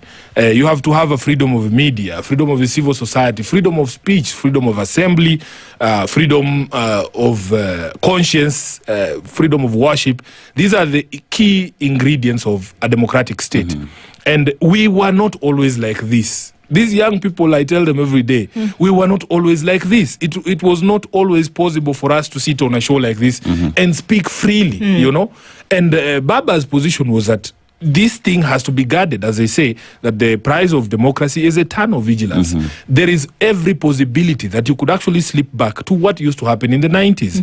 And he says, we would rather have a bad president who was elected through some process than to have a dictator or a military man in State House, because immediately the military takes over, the constitutional order collapses. All of us, even including those of us who are in Parliament, all the institutions, including the judiciary and the others, they disappear under dictatorship. And he says, let us show up this government, you know, let us give him the support. We get him to a place where we can remove him democratically. That is the background of the broad-based government. When you hear these other characters tell it, you would think that ODM and UDA sat somewhere in a convention under very normal circumstances and agreed that we are going to form a coalition government. That's not true. By the time we are signing the 10-point agenda MOU, the people who we loaned to government were already in government. So the MOU has nothing to do with the broad-based government.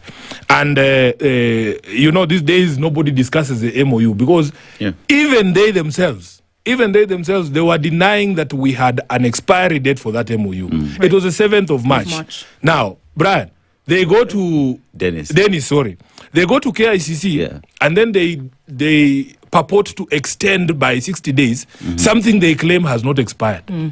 Why are you extending it if there is no expiry date? And for me, some of my problems emanate from my assessment of the implementation of the MOU. Now, it's public knowledge because Baba told the country that it is Sifuna who wrote that document. It is true. We wrote that document ourselves. And there's a background. When Raila came from the AU race, they flew him direct to Mombasa. And when he arrives at Mombasa State House, he finds that they had prepared a document. Actually, it was more or less a coalition agreement with UDA. And Baba says, there's no way I can sign this document. His style was, first speak to my people. Right. Yeah. And you see him embarking on these consultations across the country, talking to people. And Mzee used to know, even when people were patronizing him, he comes back from the initial consultations were in the coast.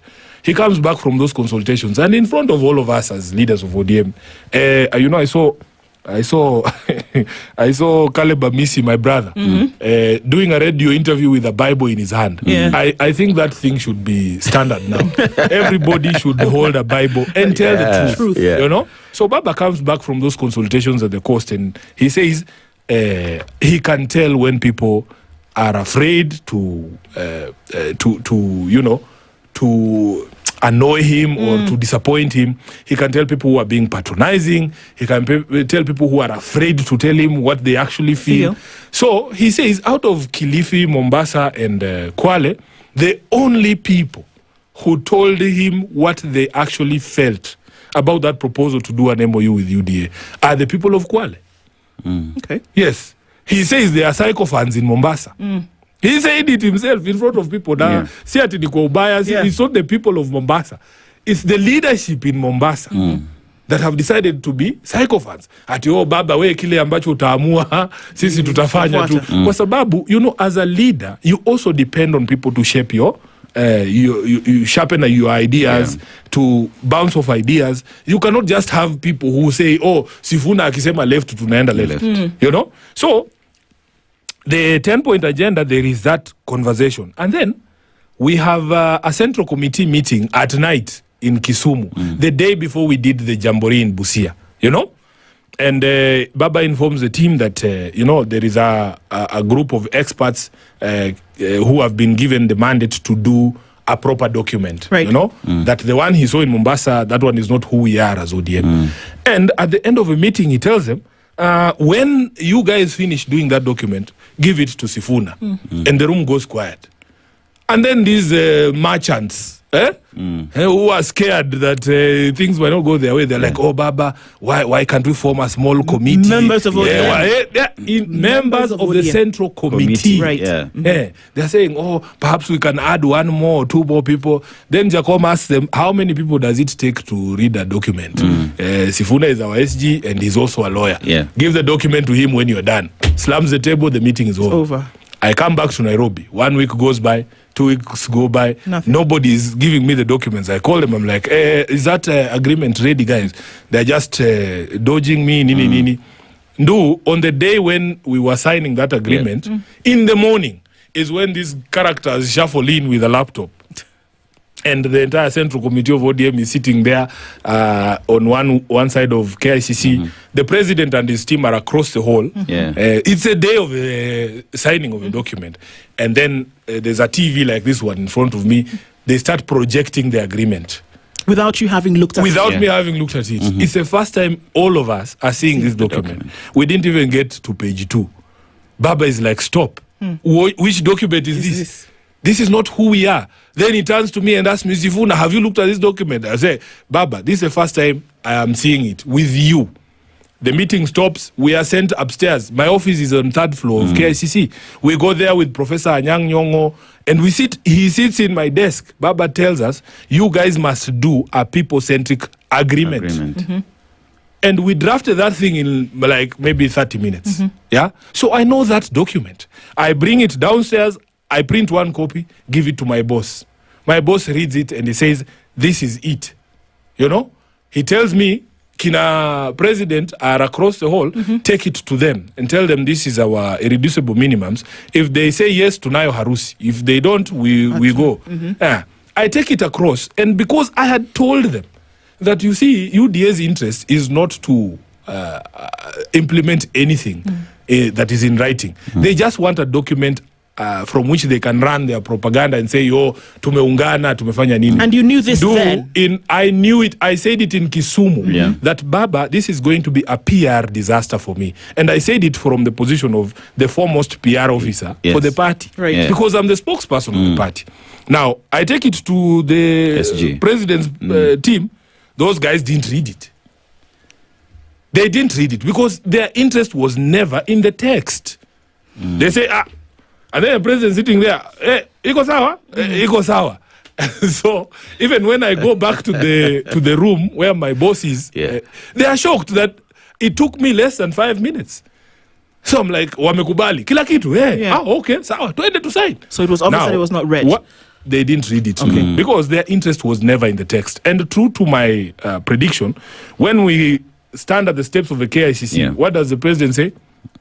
Wangapi wanakubali tuungane, tutembee pamoja, but look at the text. Look at the text. Now, my problems begin the day that I declare that MOU dead. Yes. And there's a reason. There's a reason I declared that MOU dead. We had provided in that MOU that we want to see a stop to abductions. We want to see a stop to killings. Extrajudicial killings. We want to see respect for political parties. We want to see respect for devolution. We want to see all of these things. We have listed them down. And the day that the police take Albert Ojwang from Homa Bay all the way to Nairobi and they kill him in the police cells here at Central, and Dennis, we are counting upwards of 20 people, young people, who have been killed since the day we signed the MOU. So I do a show with Yvonne, and Baba was still there. And, you know, me, I say, as far as I'm concerned, once you kill someone, they cannot enjoy any of the other things, even if you implemented it. You know, even if you added Homa Bay 2 billion shillings to build buckets, Albert Ojwang will not go to those markets. And that is essentially the beginning of my problems. And a departure from that, I mean, of course, unfortunately, October comes and Raila Odinga unfortunately passes. And thereafter, what one would define as a rapid move or a rapid departure then from this supposed agreement took place. Coming into this year, 2026, Kitengela was the first stop. You went to Kitengela, and the reception that you received, was that an indicator to you that perhaps the country is moving in a different direction and you needed to be the one that was going to be involved in that movement? Because soon after Kitengela, you went to the next place and the next place and the next place, and every time you were told that it's going to be dead on arrival. But if anything, those numbers and that fever has risen. What informed you to now say, let's go full throttle? First of all, you know, Raila's death was a hammer blow. You know, we know that we are all human, we are all mortal, but the way Mzee used to move, you know, nobody ever thought that you would wake up one day and Mzee was gone. You know, so in fact, the choice of Kitengela, you know, when the day that Mzee died, we actually had a party activation in Kajiado. There was a by-election there. I was dressed in my orange t-shirt. I was going to the ground, you know. And I wake up in the morning and I'm reading my messages. I see somebody who is in Raila's office. He just sent me a message that Amolo has left us. And I had spoken to him the previous day. He had told me he's well, he has left hospital, he's in this Ayurvedic clinic or whatever. So it didn't make sense. So we divert, we go to Mama's house in Karen, meet other leaders there. We had to stay there. President comes. We had to stay there and wait for Buru. He was in Kisumu. I thought, because, he's the head of the Jaramogi family, I thought we were going to make the announcement there when Oburu arrives. Then Statecraft takes over. We are all told we have to go to State House. And I was so angry, when I got to State House, that we are doing this there. Then they had already prepared a list of people who are going to Mumbai to fetch him. Then they look, because I think it's just because I was there. They look at the list and it's just government people, and there's no one from ODM. And they're like, Sifuna, bring your passport, you'll go and fetch your friend. So I find myself in this flight. I'm looking around. I don't see enough of Raila's friends. I'm just wondering who are these characters. Even if Raila himself was to pick the people who are coming to, you reckon it's not the folks who are on that plane? It's not those characters, Bwana. I was so angry. We get to Mumbai. The indignity that I found my boss in at the airside there, it was just very difficult, And I remember people just saying after, like, we go to Nyayo Stadium for this, what was it called? A state funeral. Yeah. And I guess I can't really begrudge the military because, once they take over, they have their own traditions. But we as people of ODM, and especially because Raila Odinga was a Nairobi politician, the feeling out there is that we as the people of Nairobi, we as the people of ODM, never got a chance to mourn Raila. There was not even a mention of his party at Nyayo Stadium. We used to do something with Baba when our grassroots officials or leaders in the party died. Me and him would place like the ODM flag on the casket. And even when there were state officers, like I remember when the member of parliament for Kibra died, we agreed with the with parliament that we can do half-half. Like the Kenyan flag would be half on the casket. We did it at Moi Girls, So when we are locked out like that and we don't get a chance to mourn our boss, our father, it was very, very difficult, And I see people telling me all over the place a few weeks after we've buried Mzee, saying, Sifuna needs to stop mourning and now just take leadership and we need to see a direction and so on and so forth, Yeah. So, I mean, it was a tough period for all of us. And we know that we cannot let the people down. We go to these places. We need to speak to the people. We need to speak for our people as well. And the reception has been fantastic. Despite all the threats, despite all the intimidation that has been thrown our way, the people have shown up. I must take this opportunity to thank the people of Kisumu. And personally as SG, I've been SG for 8 years now. The support that I have gotten from Luo Nyanza, which is like a strong base for the party, has just been amazing, So we go to Kisumu and the people just show up, I think Kisumu was way bigger than Kitengela. The reception was amazing. The people were warm. People showed up on the streets to just wave at us, to greet us. We go to this church in Nyalenda and there's thousands of people there. We come out and the people come out with us. They walked for 4 hours to get to the venue. There, So it has been amazing across the country. They said in moto ya gazeti, walisema itazima. But the people keep showing up. And for as long as, Baba used to tell us, for as long as you are on the side of the people, as a leader, you have nothing to fear. Yeah, because leadership is about the people and we must do everything for them. Yeah, you say leadership is about the people. And in the Linda Mwananchi tours, it has not just been here because I'm SG, I want to maintain power. Yeah. You've been speaking about issues affecting Wananchi. Yeah. Talk about today, numbers don't lie. It has been subject that you've pushed for a very long time. It is the people who will tell you how their situation is. You talk about education, where we are with that, corruption in the country, debt, rule of law. You are big on respecting the rule of law. Pesa mfukoni, is it a reality today? When you go around the country and meet with Wananchi in these meetings, right? The message that is there is that the country has to change. Yeah. Things can't remain as they are. In your conversation with Wananchi, what do they say? And what's your message? You know, at the end of the day, I've seen some people saying, what is the agenda for Linda Mwananchi for the people and so on and so forth. And we have maintained that the government that Kenyans wanted has already been defined in our constitution. And you know, the constitution has a history. There is a place we came from, Dennis, that people don't want to go back to, you know? And increasingly, if you speak to these young people, they will tell you, increasingly human beings want to be free. They want government out of their business, you know? So we are the ones saying roads are good, but can we all be alive to use those roads? You know?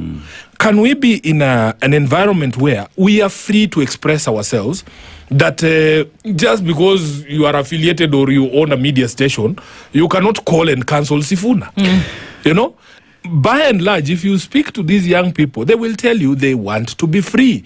And if you look at the preamble of the Constitution, we defined the kind of government that we wanted. We want a government that respects the 6 essential tenets of the Constitution, the values of our Constitution. It is democracy, it is freedom, it is human rights. And it actually starts with human rights, you know, and rule of law and social justice. So when you speak to these people, they're saying, yes, development is good. It has to be put in context. I've given the example, Dennis. You give young people money, say Nyota Fund. You go and start a business, and they go and start a business of charging people to play pool. Yes. Then when those people are playing pool, for no reason, the police break in and beat those people up.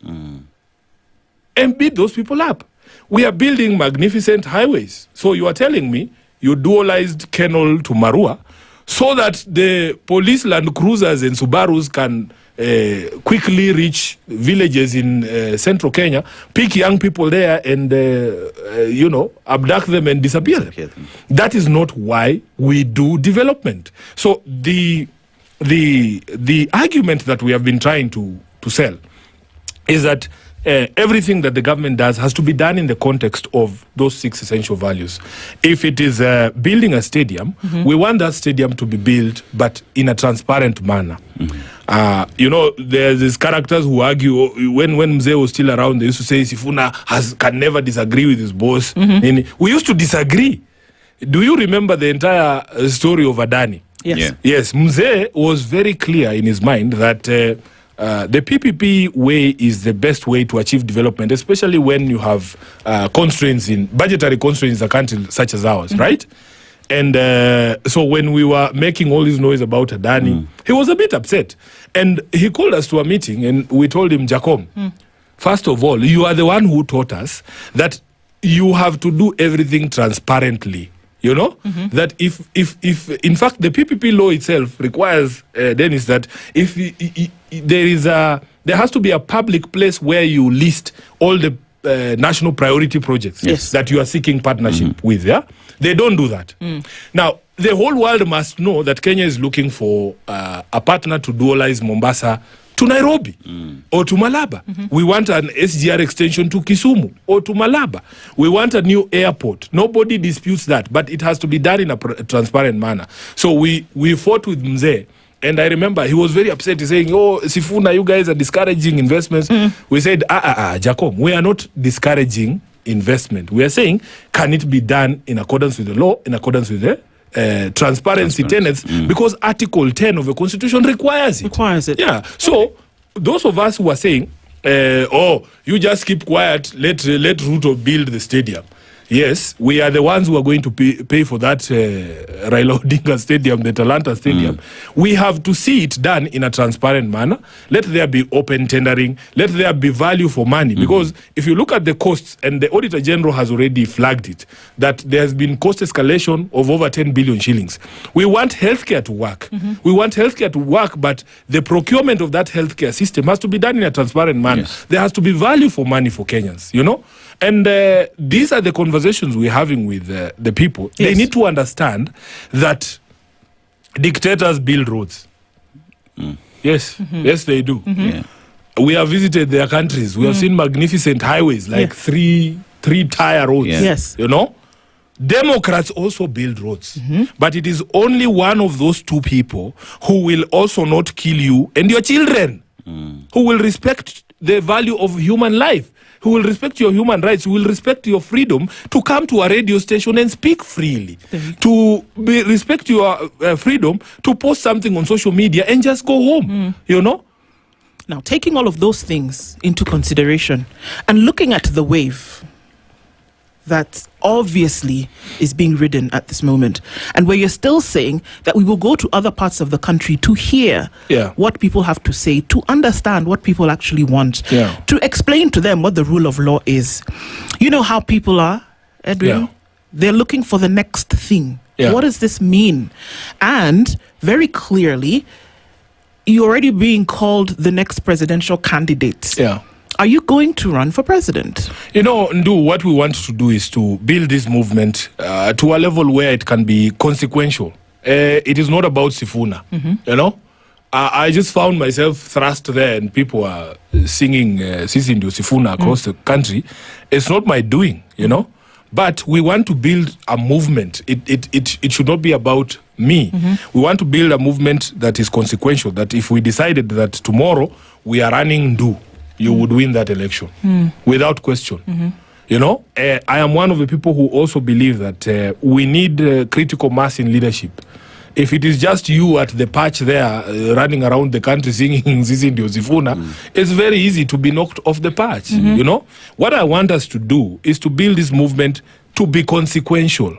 We want to be consequential in elections of MCAs, in elections of members of parliament, because part of the problem is not just with Kasongo, it is also with our parliament, the people who end up there. Sometimes you sit in that Senate and you look across the people who are sitting there with you, and you wonder, I mean, these counties, don't they have any better people to put forward? So if the path was built, that's what I'm saying. Was built, and it turned out that the movement says that it's Edwin Sifuna, would you accept it? We will cross that bridge when we get there. But I want people to understand that it cannot be about Sifuna. Okay. It is about our country, you know? And this is why we feel very, very honored, we feel very humbled when we go to these spaces and these places and people show up. Mombasa was major. We went to Nakuru and it was massive. We went to Kitengela. We went to Busia. We went to Kakamega. Despite of all the intimidation and the threats, our people broke through cordons of goons and the police, and we still had meetings. You know, it tells you that there is a certain yearning in the country for a different narrative, a different face. You know, so we the only assurance we can give people is that we will not disappoint them. We know the task that is ahead of us. We know the sort of expectation that we've built. I have said previously that those of us who have been singing Ruto must go must be available to go him. You know? So we are not going to run away from responsibility. I have also said publicly that in 2027, the overriding national emergency is not to make Sifuna a senator. It is to rescue the country. It is to rescue the country. So we will cross that bridge when we get there. Yeah. But we cannot run away from the call of the people. We cannot run away. Sifuna, as the SG of ODM, things are not looking rosy at ODM. If you've said it's not a must that you be at ODM, but as well, there is insistence on ODM to operate within the law. In the event that things do not work out in ODM, are we looking at Linda Mwananchi being a political party, or is Linda Mwananchi a political party? No, Linda Mwananchi is not a political party. You know, these guys just, they surprise me and they shock me as well. You know, I've been in ODM long enough to know that there were always movements within ODM. There were always movements. I remember there was one called, what was it called? ODM Fresh. There were others running around calling themselves what. We have always had these movements within ODM. There is no requirement in the constitution of ODM that we must all do things together. In fact, what Mzee used to do, you would find that the young people are doing something in the coast, the women are doing something in Western, there is another team running around doing registration of voters. I mean, that is what gives vibrancy to the party, you know? So when I hear people saying, oh, we can only move together, I'm just shocked because I don't understand their motivation in saying. And by the way, when they were planning their rallies of this Linda Ground or these other activities that they do, they are the ones who started by excluding us. They never used to involve us. And number two, we had a way of doing things in ODM where the activities would be funded by the party itself, centrally. You know, even Raila, when we were low on resources, he would take his own money and put it in the ODM account. He would not give you directly at Sifuna, this is for the by-election in Bonjari. No, he would put it in the institution because Baba believed in the institution of ODM, you know, and then we would sit there as a leadership and say, we are going to run this activity together, we are going to do this together. And that's how we used to work. Now, this new format where they just decide they're going to do their own things, we also have the capacity because we're also political leaders. We also have support. So we decided, okay, let us go and make our case to the people. And the case that we are making is that, by the way, it's never too late to do the right thing. True. It's never too late to do the right thing. They know, all of us know what the right thing is. All of us know that the ODM base, the ODM supporters do not support William Ruto's re-election. He is bad for the country. Everybody agrees. So why are you forcing this decision on the membership of ODM? You know, all we are saying is this, that we you know, I made a commitment. I made a commitment to my boss at his own funeral that it would not be Sifuna to wreck his party. They are the ones pushing us to the periphery. There is nothing. If you sit down and look at the raft of accusations, at least the ones that they have filed at the PPDT, there is nothing there. There is nothing there that I have done differently from when Baba was there. And Mzee had explained to them that we are a democratic party. You must have room for divergent views. And I have a responsibility as SG to read resolutions of the organs of the party. Yes. Now, if I am the one, in fact, I was the one I used to write those resolutions and read them myself. I know there is no resolution of ODM to support William Ruto. Okay. So if I go out there and I repeat that position, there is nothing wrong I've done. You know? So these guys, what they do is they know what they get from William Ruto. Some of us, Dennis, we feel that we've been blessed enough. The people of Nairobi honored me and elected me as a senator of their county. There are certain perks that come with that. I didn't have anything that had my name on it in this city. But because they elected me as senator of Nairobi, I was given a mortgage by Parliament. I have a house. I came to this city with nothing, you know. You get there and they give you a car grant, 8 million shillings to buy a car. I have a comfortable vehicle. I don't want anything else. Like there is a level of greed that I see in people.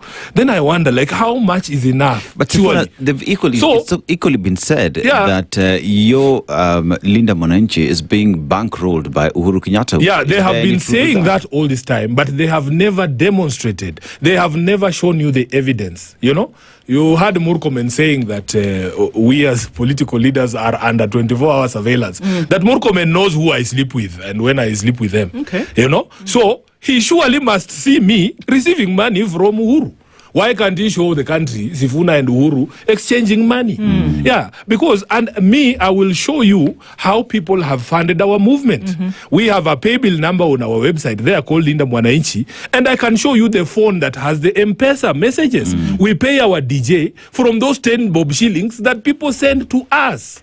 You know, we have a gentleman called DS Njoroge. DS Njoroge is a person who used to supply or provide the dais and sound for Raila. He decided that he's going to work with us. We agreed on a flat rate for him, and he goes everywhere. He was the one who did Vihiga in the rain, in the darkness. He was able to assemble that thing, disassemble it, and assemble it again in Kisumu. It's what wamejitolea do. You know, I can show you how members of parliament in the Linda Mwananchi group contribute money.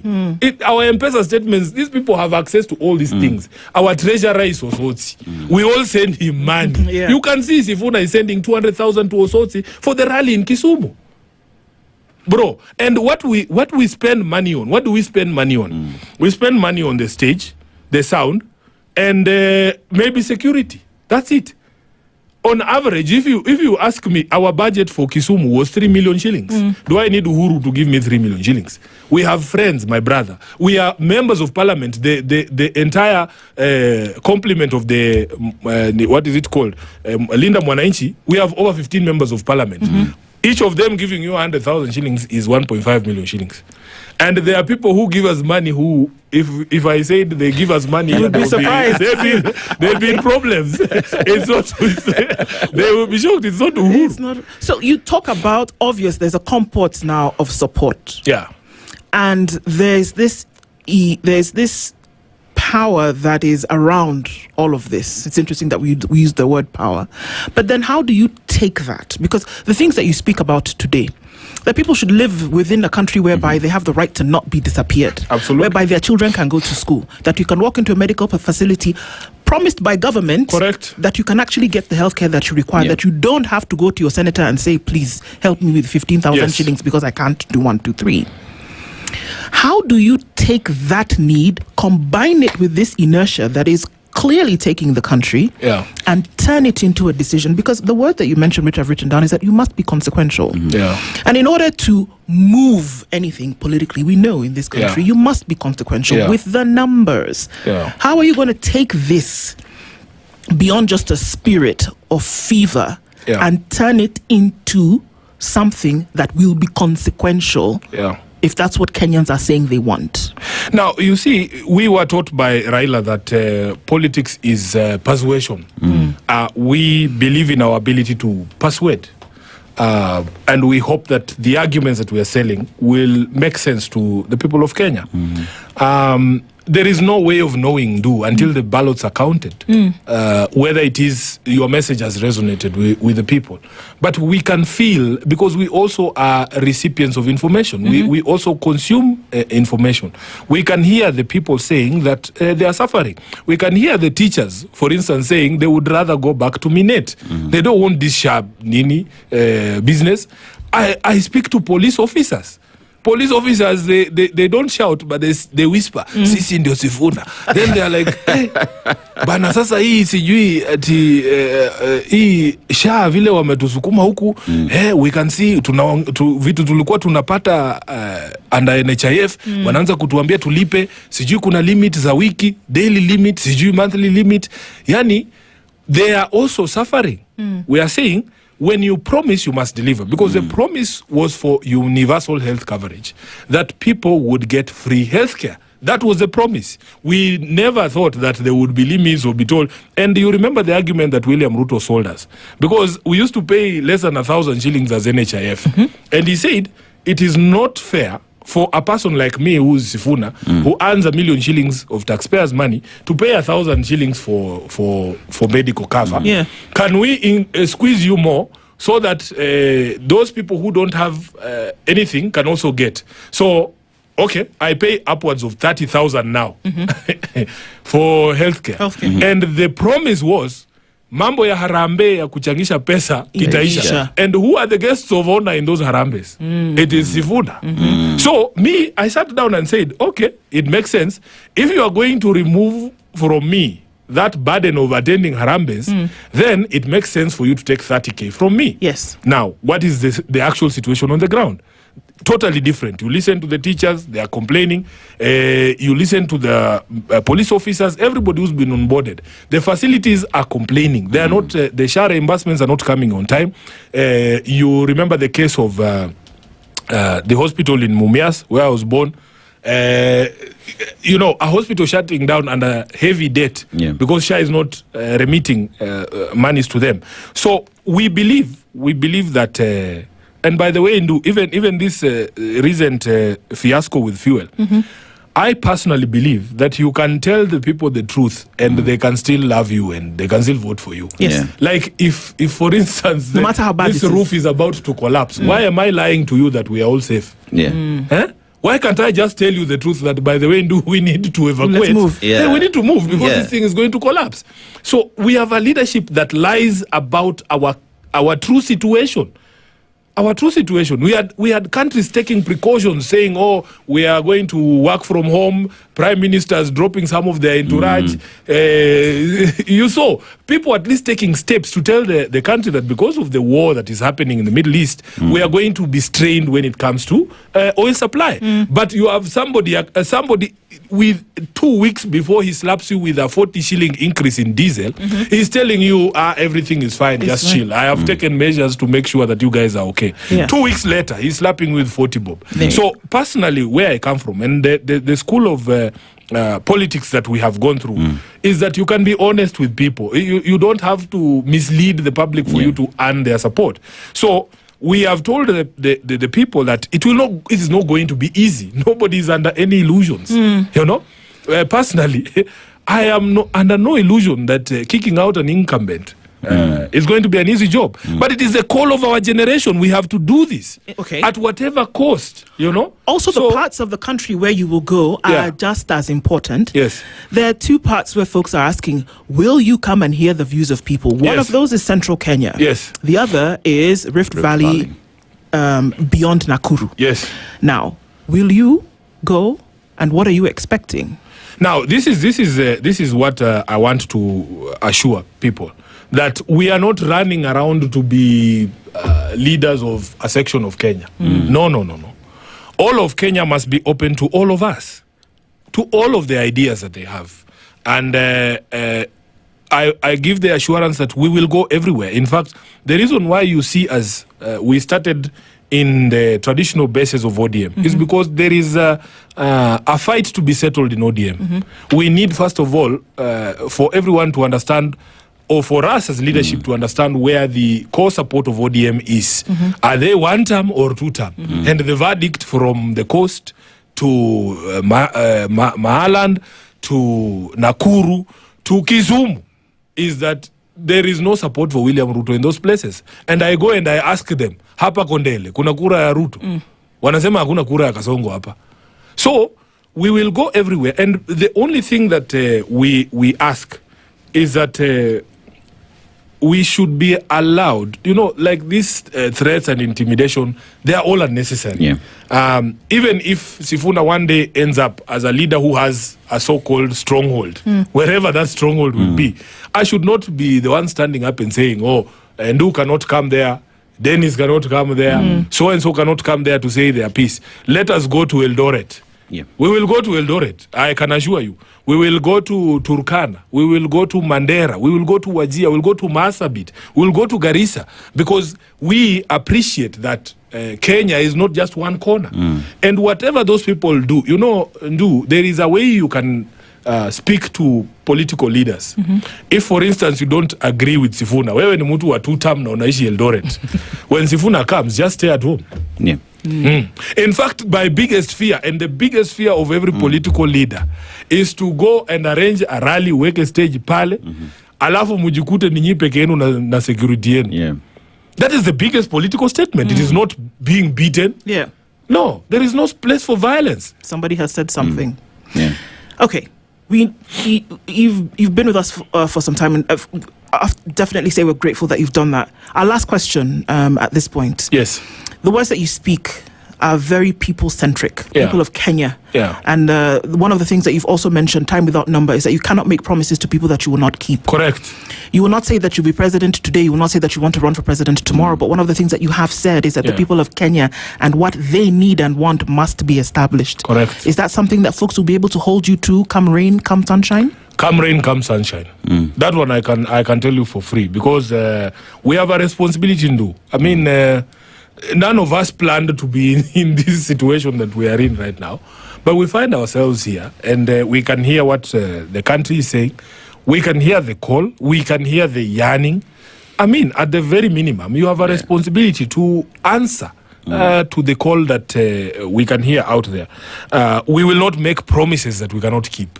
We will accept that things will be tough, things will be difficult. In fact, I feel bad for the next administration, because if you see the sort of things that these guys are doing right now, they have securitized everything. They have taken debts on everything for like the next 15 years.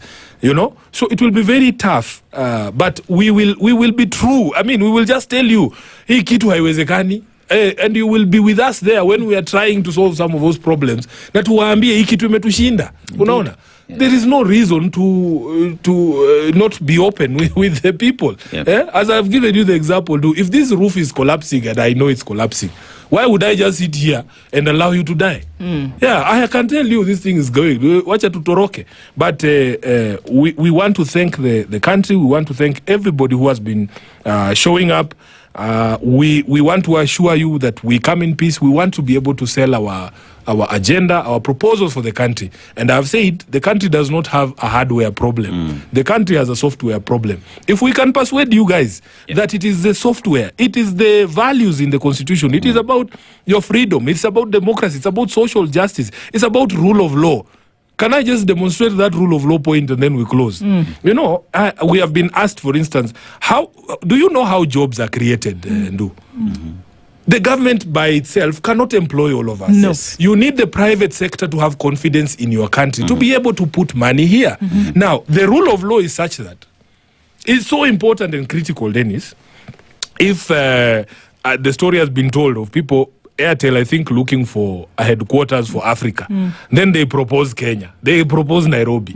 You come here, you look at a piece of land in Upper Hill. Immediately, first of all, there's all those people who just hold land for speculation. Immediately, they hear that a big company such as that is looking for land. They triple the prices.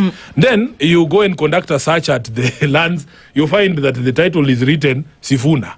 The next day, you hear, by the time you're putting up your investment, you hear, oh, by the way, hiyo shamba inakuanga ya Deno. Kuna title tatu. Unaona?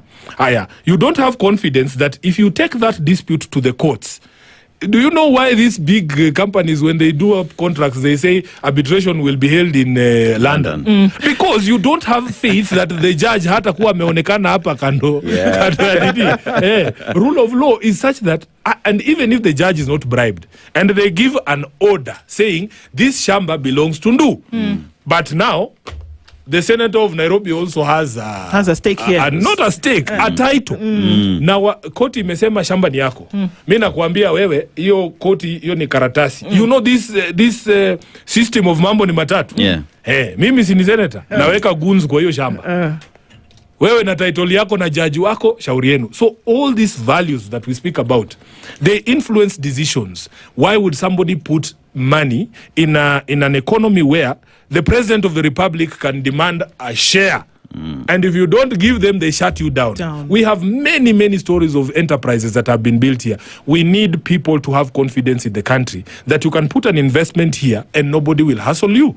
And if we don't repair that, we are not going to solve the jobs problem for our young people. I was lucky that we finished school when we had a proper administration with Kina Baba and the coalition government. When I tell young people that I meet that we used to be employed when we were in the classroom in fourth year. Yeah. I remember even law firms in Nairobi. You know, when we were in law school in Nairobi University, for as long as you made it to the top 20, they used to call it the dean's list. There would be 3 or 4 law firms saying, give me the number one person, give me up to 20. We used to be employed in the classrooms. And right now, you have people graduating 8 years. Graduates of education, they never get an opportunity to be employed. And then because we have destroyed the system of meritocracy, the president takes the TSC letters and distributes them amongst members of parliament. And they say, ni MPs were broad-based pekee ndio watapata barua. So Sifuna never gets those letters. And I have cousins, I have relatives who are graduates 8 years, 10 years, who also need those TSC letters. So when I go home for Christmas, my mother looks at me and says, where kijana? Si unyamaze wenzako waandikwe kazi. So the country we want to build is to restore meritocracy, that for as long as you are qualified, you don't need to know a member of parliament ati barua inaletwa kwa kijiji Christmas. No. We want to destroy that entire ecosystem. And to get a departure from that. Senator Edwin Sifuna and ODM Secretary General, thank you for being here with us this morning, definitely to get some insights into some of these things. People are going to hold you accountable to the words that you speak. Asante sana. I am ready, and I want to thank you for providing a refuge for these conversations when others are shutting us down. And I'm happy, and I'm hoping and praying that you will continue to be an independent media house that allows all voices to come and sit on this seat and express themselves. Thank you. Thank you very much for that. We'll finish the way we started. Welcome home. And, sasa ile chai yangu tu ndio mmenikosea kama kiongozi wa jamii ya Mulembe sijafurahi. Our friends at Radio Maisha have now been able to step up on our behalf and pia Radio Maisha naenda huko. Yes. Watajua nini stations za radio ni mingi bwana. Hawezi kutufungia. Asante sana. Till the next one. Thank you. Good morning.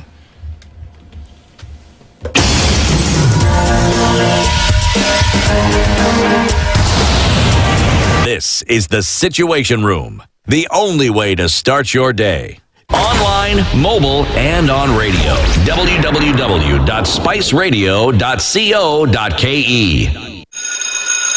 School is out and the fun is in. Feast your eyes and your kids' hearts on a feast like no other with StarTimes. Recharge your monthly subscription today and get upgraded to the next high bouquet for 1 full month. Turn your home into a world of adventure with Bluey on CBBS, playful giggles on Baby TV and Jim Jam, learning that feels like play on Mindset Learn, non-stop action with the Batman on Toonami and the Powerpuff Girls on Boing, endless fun with SpongeBob on ST Kids, and thrilling wins with Super Strikers on ST Tunes. Unlock your upgrade today. Simply renew your subscription on your current bouquet and we'll automatically move you to the next high bouquet for 30 days. Dial *858# or call us on 0719 077 077 for customer care. Download the StarTimes on app to take the fun wherever you go. StarTimes. Enjoy digital life. Vaccination is one of the most powerful ways to protect our children, our families, and our future. From birth, vaccines begin building a shield against dangerous diseases. The BCG vaccine protects against tuberculosis. Polio vaccine guard against polio. The pentavalent vaccine protects against diphtheria, tetanus, pertussis, hepatitis B, and influenza. PCV protects against pneumonia. Rotavirus vaccine prevents severe diarrhea. Vitamin A strengthens the immune system. Measles rubella vaccine protects against measles and rubella. Yellow fever vaccine protects against yellow fever. And typhoid vaccine protects against typhoid. While the malaria vaccine helps reduce malaria in children. For adolescents, the HPV vaccine protects against cervical cancer. And the TD vaccine protects both mother and baby against tetanus and diphtheria. This World Immunization Week, remember, for every generation, vaccines work. Ensure your child and family receive all recommended vaccines on time. Vaccines are safe, effective, and available at your nearest health facility. This message is brought to you by the Ministry of Health and partners.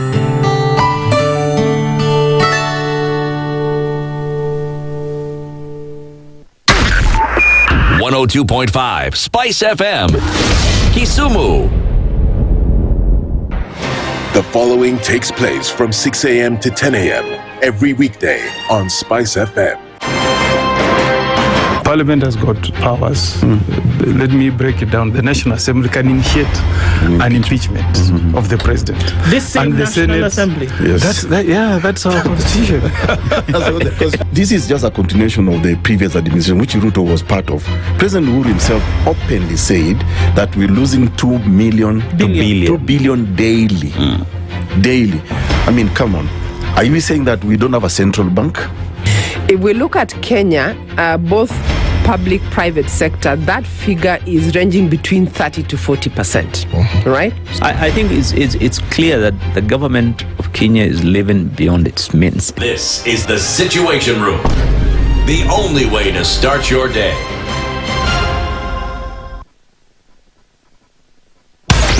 more intelligent talk every morning. Spice up yourself.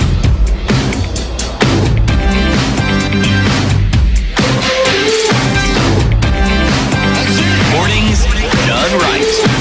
94.4 Spice FM, Nairobi. At 17 minutes after 8 o'clock, talking about the directions in which the country is likely to go, whether you're doing that from a political point of view, from a rule of law point of view, from a social justice point of view, that conversation continues. And moving on into some of the things that we talk about, that we must talk about, is where the country is going in terms of debt, in terms of the economy.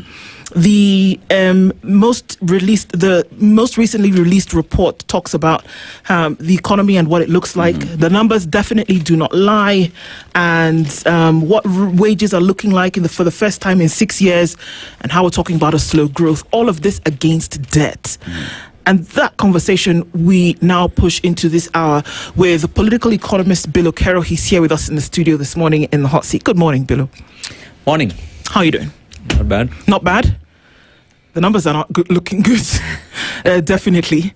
But we're going to go into some of that conversation today and, of course, look at debt and the odious debt. And is it actually odious debt? But then that vis-a-vis now how development is not functioning in the country at the moment based on the numbers released by government. We have a couple of questions to ask. Before we do that, Dennis has taken us to Equatorial Guinea this week, actually. Yeah, and it is the only country in the continent that speaks Spanish. So, but that notwithstanding, they also speak French and Portuguese. So, in terms on the diplomatic levels, the citizens of the country are highly revered because of the ability to speak different languages. But that notwithstanding, it's a country as well that is rich in oil. But it's another African story. Goes outside, then buy it back expensively. But what carries the day, rather the country, is the fact that they've had the same president for 47 years. Wow. Talk about democracy. But let's go to the proverb. The moon does not fight the darkness, it simply shines. How would you interpret it? The moon does not hide the darkness. Fight the darkness. Fight the darkness. It simply shines. Wow. Well, I think it's about facts or truth, let me put it this way, will always be there, you know. It may not always, you know, wipe out or block or remove the falsehoods, but the truth will always be there. And you know, well, this is what I think. Yeah, the truth will always be there, no matter what. No matter what happens. Yeah. What you do. Well said. Indeed, well said. And the conversation that we're having tomorrow, it probably would. It is today, but the conversation that we'll probably be having tomorrow as well. There you go. Is that the numbers are looking quite painful at the moment. Yeah. We can talk about things, we can, you know, aspire, you say what we feel, but that's where the phrase comes from, that the numbers will never lie to you. And some of these fundamental numbers that we're looking at today is that things have dropped significantly, whether you're looking at agriculture, manufacturing, transport, accommodation and food services, ICT, financial services. Interestingly enough, the things that policy in government has been spending all of its time on in the last few years. But those things have dropped in terms of their productivity and service. But the debt continues to rise. Right now, there are conversations with the World Bank and IMF, give us more money. Well, the World Bank is tightening the screws and they're saying, well, hang on a minute. How about you deal with corruption? How about you deal with some of these things and maybe we can have a conversation then about, you know, if we're going to give you some more money. But then we have to ask the question, Billow, here we are with these now indictment on the economy about how it's not doing so well, but the debt question comes into play. Are we balancing the two really, or is it really a downhill situation now? Well, I think we are not balancing the two. Let me put it this way. The debt is a financial obligation. Government needs money to run. To run means not necessarily addressing all issues that are necessary for growth of the economy. But to run means getting the government exist the way it has been. Pay the salaries, pay your bills, and do all those things that need to be done, as a government, as an institution. But the economy, for it to grow, there are a lot of other factors. It's not just about the government money. It's not about simply having some budget. I think it's more important about the policies that the government pursues. Some of those policies significantly are about creating a conducive environment for the economy to grow. That means the businesses and the people and the institutions and the all aspects of the of society. It requires certain environment for them to be able to do the activities so they can grow the economy. If those policies that govern the government do not encourage or provide that conducive environment, then you'll find the growth in the economy will be affected. That's one. Two, the growth in the economy can also be affected by external relations. External shocks could be, can play a factor. But I think those are the two main determinants. But so necessarily, the money that I borrow necessarily will not, if the government is borrowing, it doesn't correlate directly to an increase in the growth of the economy. No, that correlation is not necessarily there. Yep. Okay. The 12.4 trillion shilling debt that Kenya has at the moment is a combination of external and internal debts. The debt portfolio for internal debt is probably what is more worrying to the economy, because local banks should actually be in a position to provide credit that would essentially run the economy through SMEs. That's what should be the preserve. That's how it has happened for a lot of countries around the world. But government is the biggest borrower from local banks right now. And local banks can give that because there's a guarantee that it's government, it's perpetual, quote unquote, and it's not going anywhere.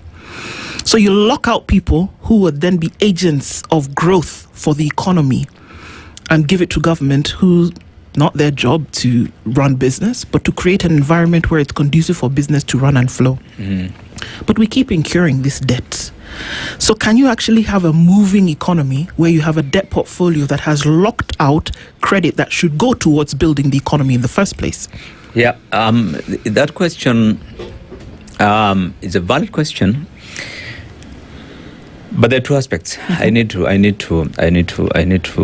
talk about. One, it's true that when the government borrows domestically significantly, it will crowd out the private sector. That's a fact. But there is a policy. I remember when Kibaki came to power, there is a policy that we came up with which encouraged that the Treasury should, as much as possible, through Treasury bonds in particular, longer term Treasury bonds and so forth, borrow locally. It has two advantages. One, you will also limit the exposure in terms of the foreign exchange in case of the volatility in the exchange rate. So there'll be, you'll be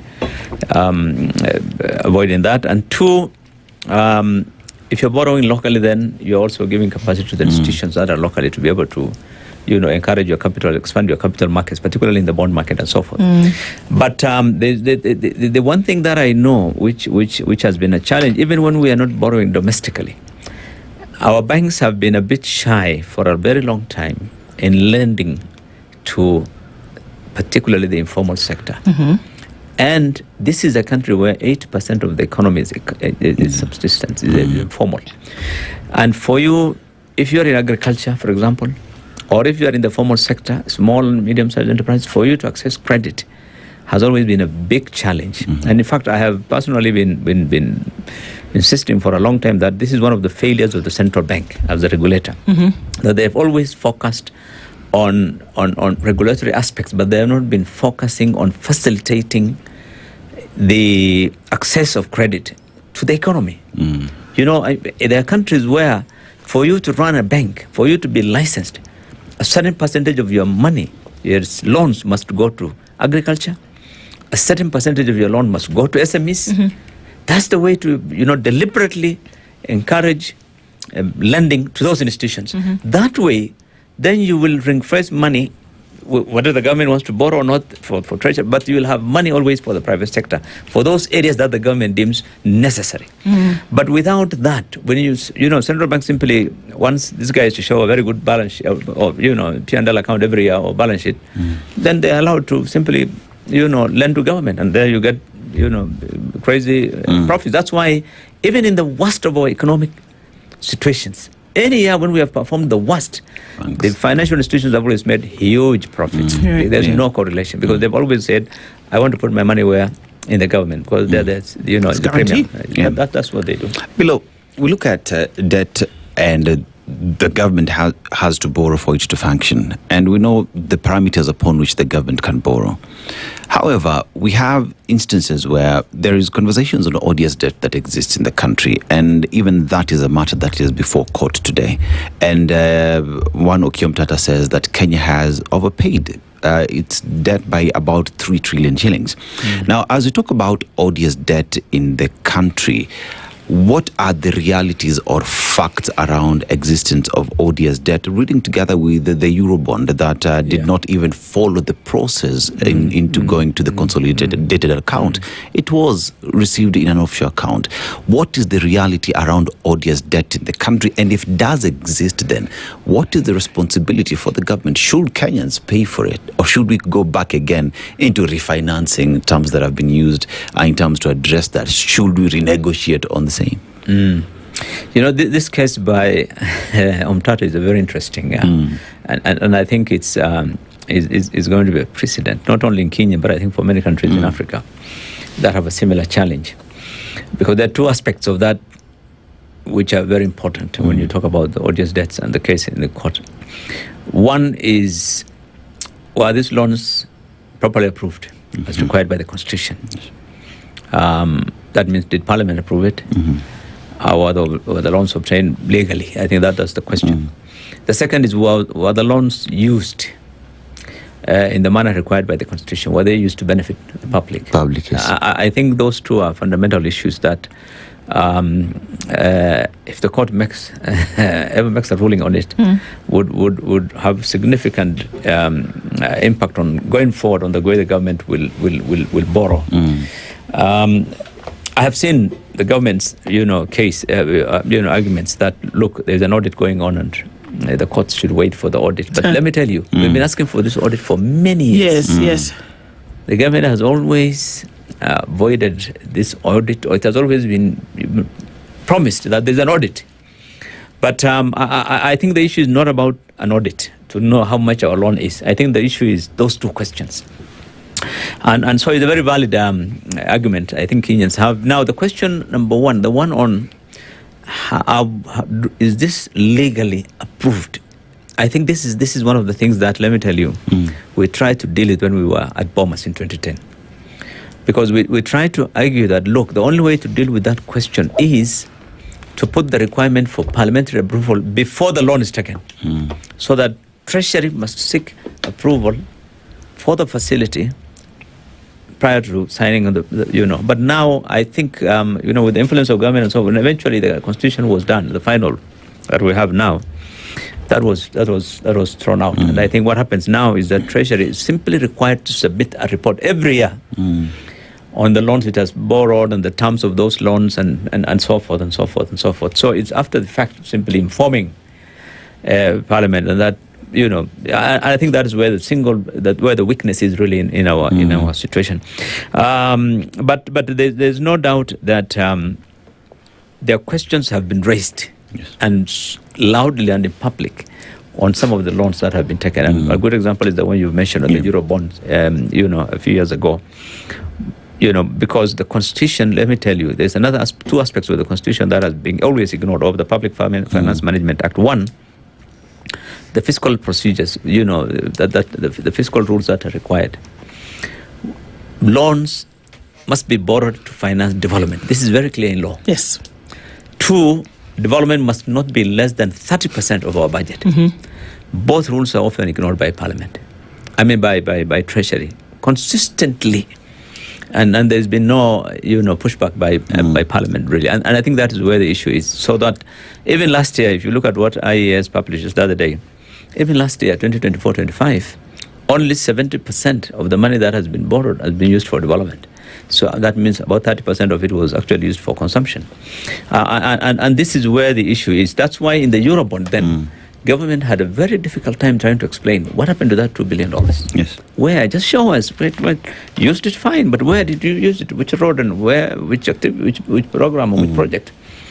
The fact remains that most of these loans are used to finance the budget. And once you're told it's budget support, then it simply means it can be used for recurrent expenditure also. And that's where the challenge is. The lender has no obligation to you and me or to our representatives in Parliament. The lender simply has an obligation to whoever signs the dotted lines. This is the Treasury.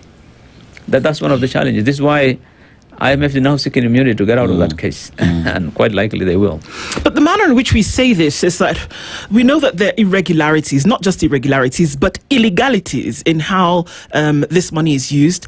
And when it's been expended, it's very easy to go back to the folks and say, well, you know what, can you extend us, essentially another line of credit for us to then be able to do this, that, or the other thing, where it is very clear that in the recent past, you haven't used the money for what it's supposed to be. Now, we could have a whole conversation about how and why certain institutions should be involved in the governance of a nation. We can talk about they should actually be put on notice to refuse some of these bids when they come back, where somebody goes and sits in DC and says, can we have some more money? But the truth of the matter, and I think it's in the public, Parliament sits at a place where it's supposed to say, sorry, you're not allowed to borrow except for this purpose. Now, have you borrowed in the past? Yes. You should be able to show us how you used the money, and if it didn't go towards development, where did it go, and who's responsible for that debacle? That never happens. And so we have debt upon debt upon debt.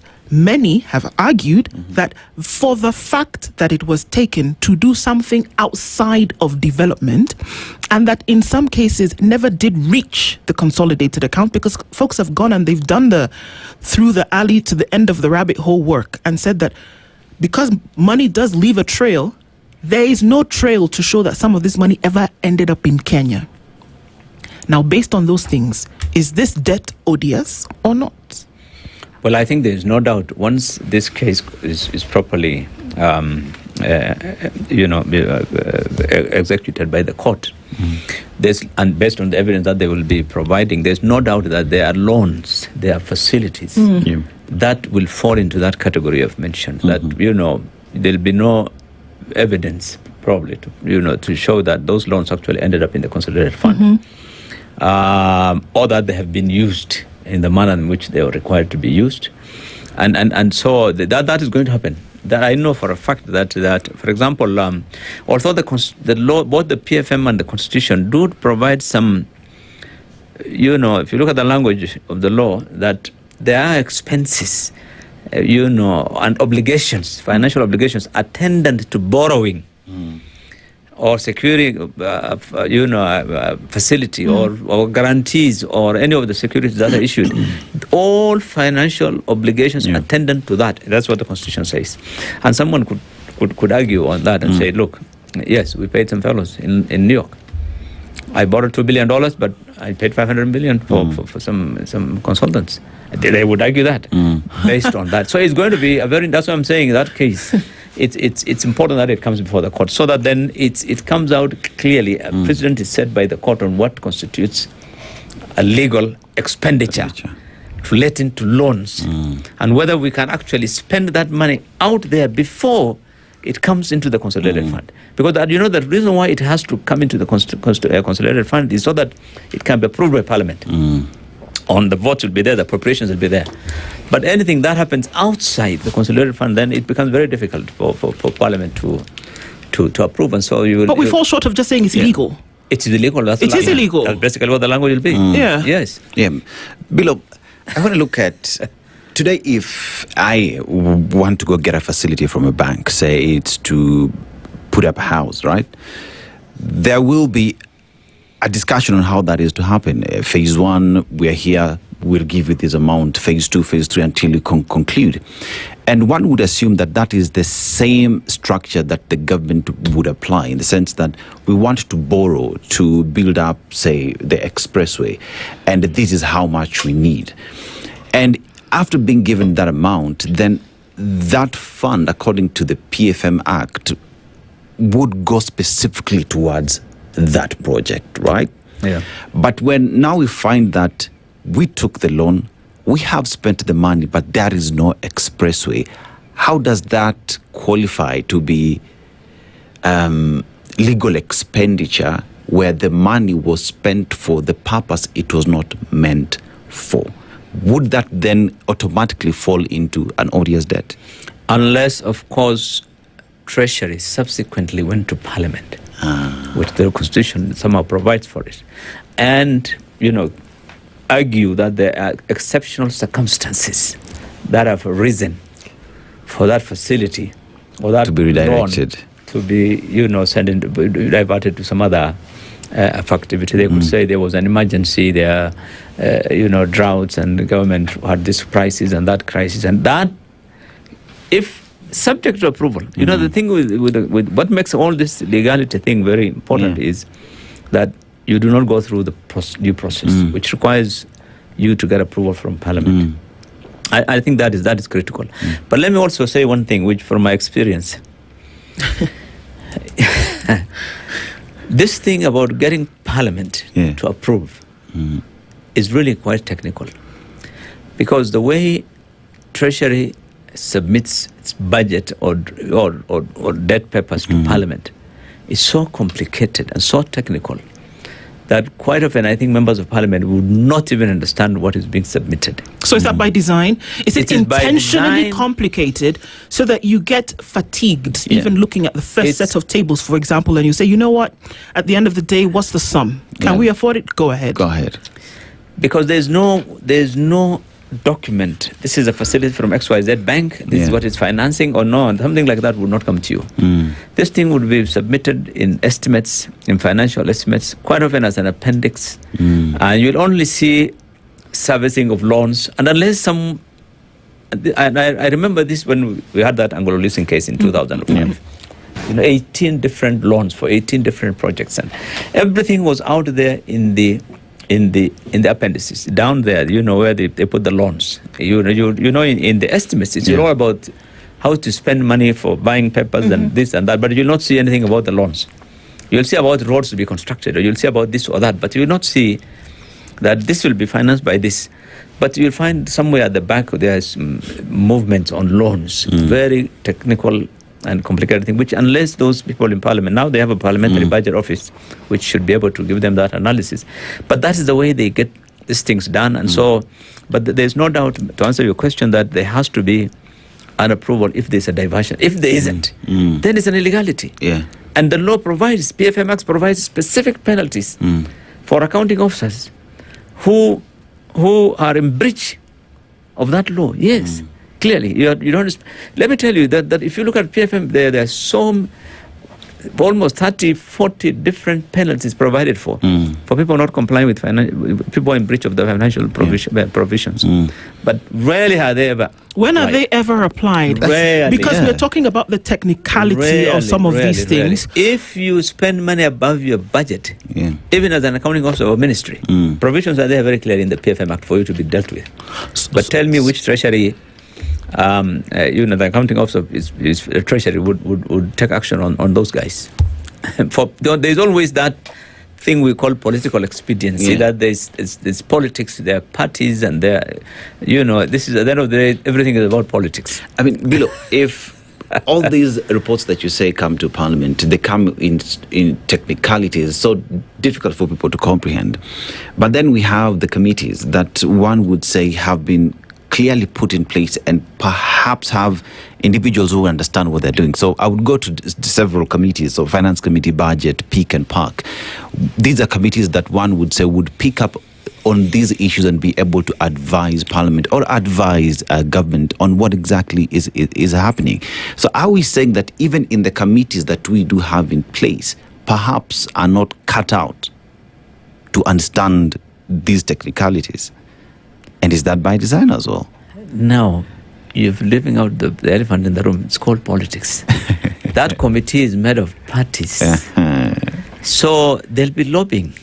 Those who represent the ruling party today will want those things that the government, the executive, wants to be passed. It happens in every parliament, whether you're in Nairobi or in Washington. So that's where the argument will be. Everyone can see this loan is not necessary.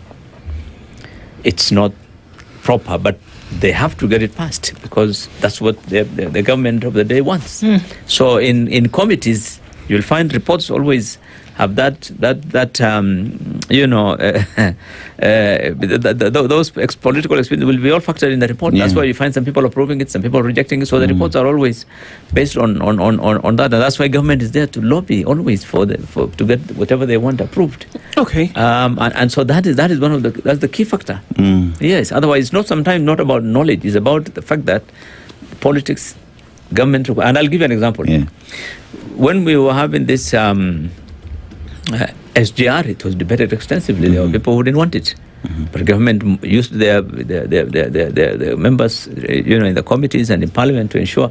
Remember the laptop? You remember the Galanacle? Every major project that the government wants done, they will lobby their team. In the same way that if you were to be appointed as a CS, they will lobby to get you approved, whether you qualify or not. Somehow you've seen the way that it's done. So is the political aspect of it.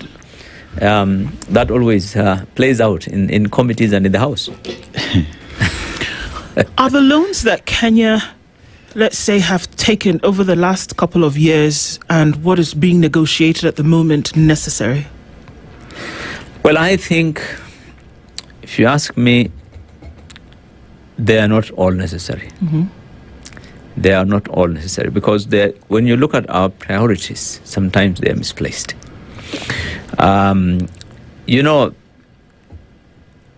You might think, we might argue that, yes, we need an SGR to be extended from here, from Naivasha to Malaba. We'll require to borrow hundreds of billions. But the question is it a priority today? That's a question which can be discussed. And some of us will say, no. Is it a good project? It's a good project. It might be viable in the long term and so, but is it really a priority? When you have got already 11 trillion loan, is it something that you really want to take?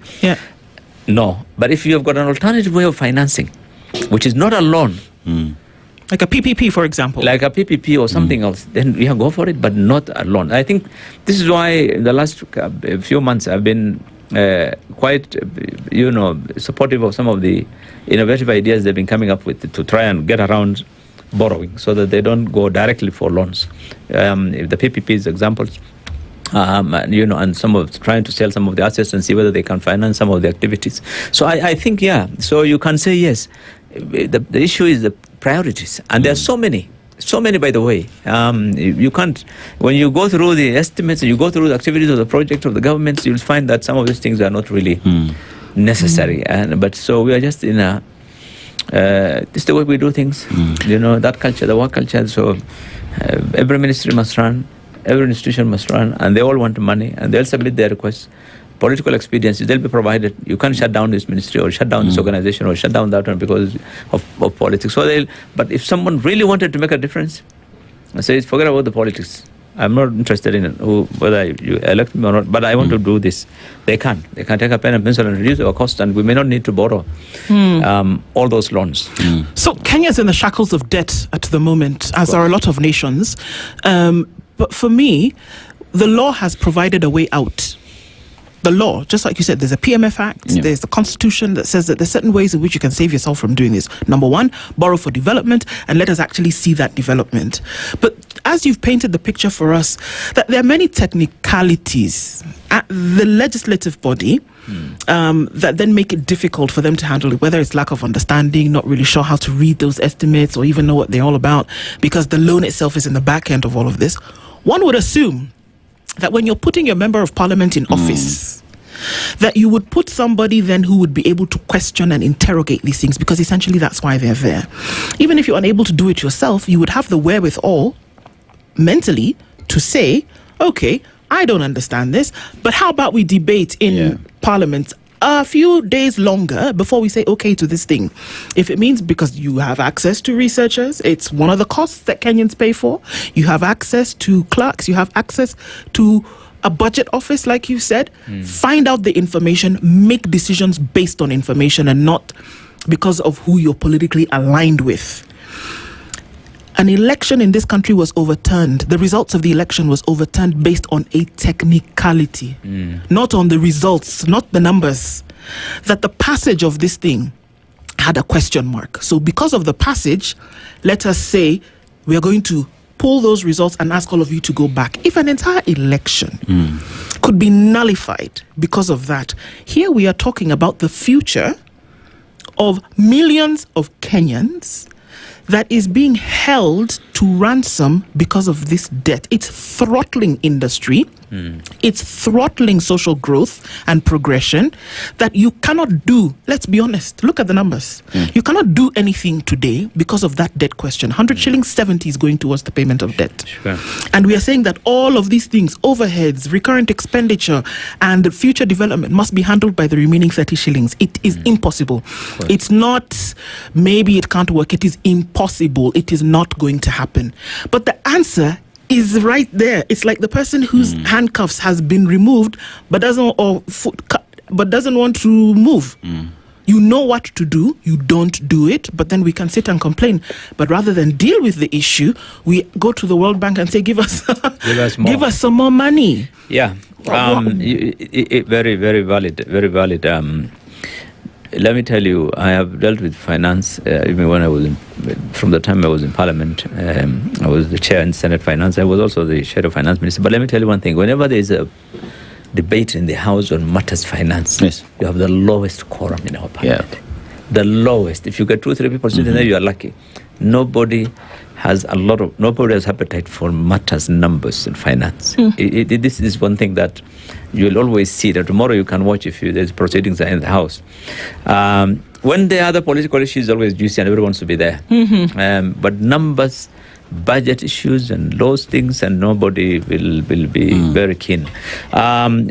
So this is why the agitation by Kenyans in the last 2-3 years on really these issues of budget and taxes and so forth is putting a lot of pressure on members of Parliament to take a more keen interest. So that I think now when budgets come, it's not after what happened in 2024. I think when budgets come now, people will be a bit cautious on what they're going to say yes or. But even then, the only number that they've been worried about is, are there increases in tax?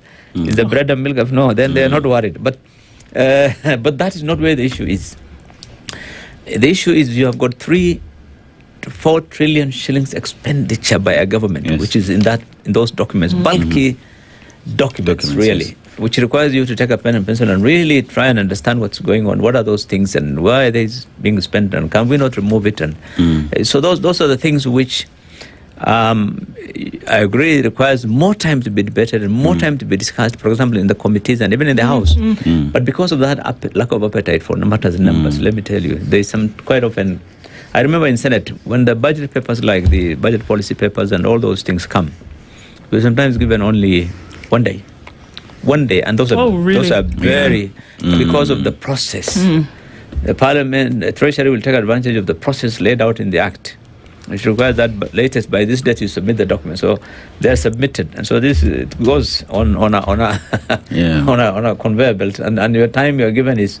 Sometimes you had a day just to go through and submit our comments, but by the time you're submitting a Senate, the National Assembly is about to conclude, and Treasury. So these things are done sometimes I agree, deliberately. But I think the law is very clear. Everything to do with our budget today under the new constitution is the responsibility of Parliament. They have a wider responsibility. If you look at the old constitution, it was all Treasury. Now the responsibility really is Parliament. But like I told you, I think that's probably one of the single largest failures in Parliament is to deal with. Lastly, I want to point one thing out again. Sometimes, it's not like they don't know. Sometimes people know, but everyone has an interest with the politician. Yeah, you want your road done, as long as it's been included for you here, you want that budget to go because there's a road going to be done in your village. You have some project of yours which will be included. So everyone then looks at, it's you know how they do it, isn't it? Those things are, so that it's an enticement that for you to go through this thing and pass. Most of the members of parliament nowadays, they look at CDF. How much is it? Has it been increased? Yes. Peter. Others look at, so I think this thing about the interest by politicians when they're discussing these things of budget, it came out very clearly in 2023 when Trump, in the first, I think it was in Biden's time, 2024 or 2023, when that issue of infrastructure bill they were trying to pass, and one senator was not happy with it and held on that thing for months. Eventually, I think when his concern was addressed, then he said, I'm going to vote. And that's how that bill went through. So for members of parliament, sometimes that interest, the local interest, what is in it for him, overrides even the bigger picture of what you're looking at. That speaks directly to political goodwill from the top all the way down, right?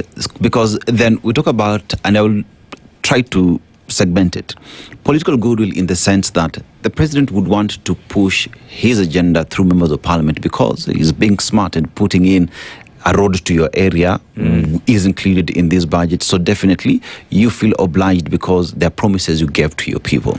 But then again, there is also political goodwill in the sense that the people who sit in these houses, members of parliament, do not see the need of taking that fine tooth to come through each and every single thing to give Mwananchi value for money. We would look at government of Kenya. If we decide to come up with a good taxation regime that would enable investors to come in, to make business grow in the country, would be able, one would say, to get taxes that would be able to fund everything else that we are borrowing to do. But because we are so short-sighted, we do not want to think far, we choose to go for the low-hanging fruits because it is easy to deal with. But if we thought long term, we are able to address these issues through proper taxation, proper borrowing, and implementation of the law, and perhaps we do not need to find ourselves in odious debt. We are overtaxed. Let me tell you. If you ask me, I would not discuss increasing taxes in this country. No one pays taxes the way we pay in the whole of Eastern Central Africa. I have, that argument that we pay more than all those countries combined is what we collect. I mean, it's clear. Our issue has always been on the expenditure. And the reason why expenditure is an issue is that about 30% or 1/3 is stolen. It's corruption. And this has been consistently confirmed by every one of the government that has come to power from the time of, Kibakis and they have always insisted that 1/3 of that money is disappearing. Yes. Whether it's through inflated bills, whether it's through whatever it is. But this is where the issues are. So if someone wanted really to raise money, you can raise it by simply addressing those issues. Yes. But the politics, because of the politics, then those things cannot be addressed. And so we have to look for more money to try and so I think your question is that issue of taxes. I would really say it's not going to be a solution. We will introduce taxes, but if 1/3 of that tax will still disappear through misappropriation, mismanagement, misplaced priorities, and all those things. So what would be the benefit? We're just making the cost of living higher and people continue to suffer. Look at countries around us. They're not richer than us. Go to Ethiopia. They don't tax any of the basic foods. They don't. It's tax. They waiver. Go to Egypt. Go to all these countries. They don't, because they know these are critical things for the ordinary people. They want the cost of living to be low. So they would not tax those basic commodities. If it is industry, you go to Egypt, they will tell you, okay, you are manufacturing. So power is provided to you at a very low rate, so that then you can compete. You can compete regionally with your products and so forth, and you export and so forth.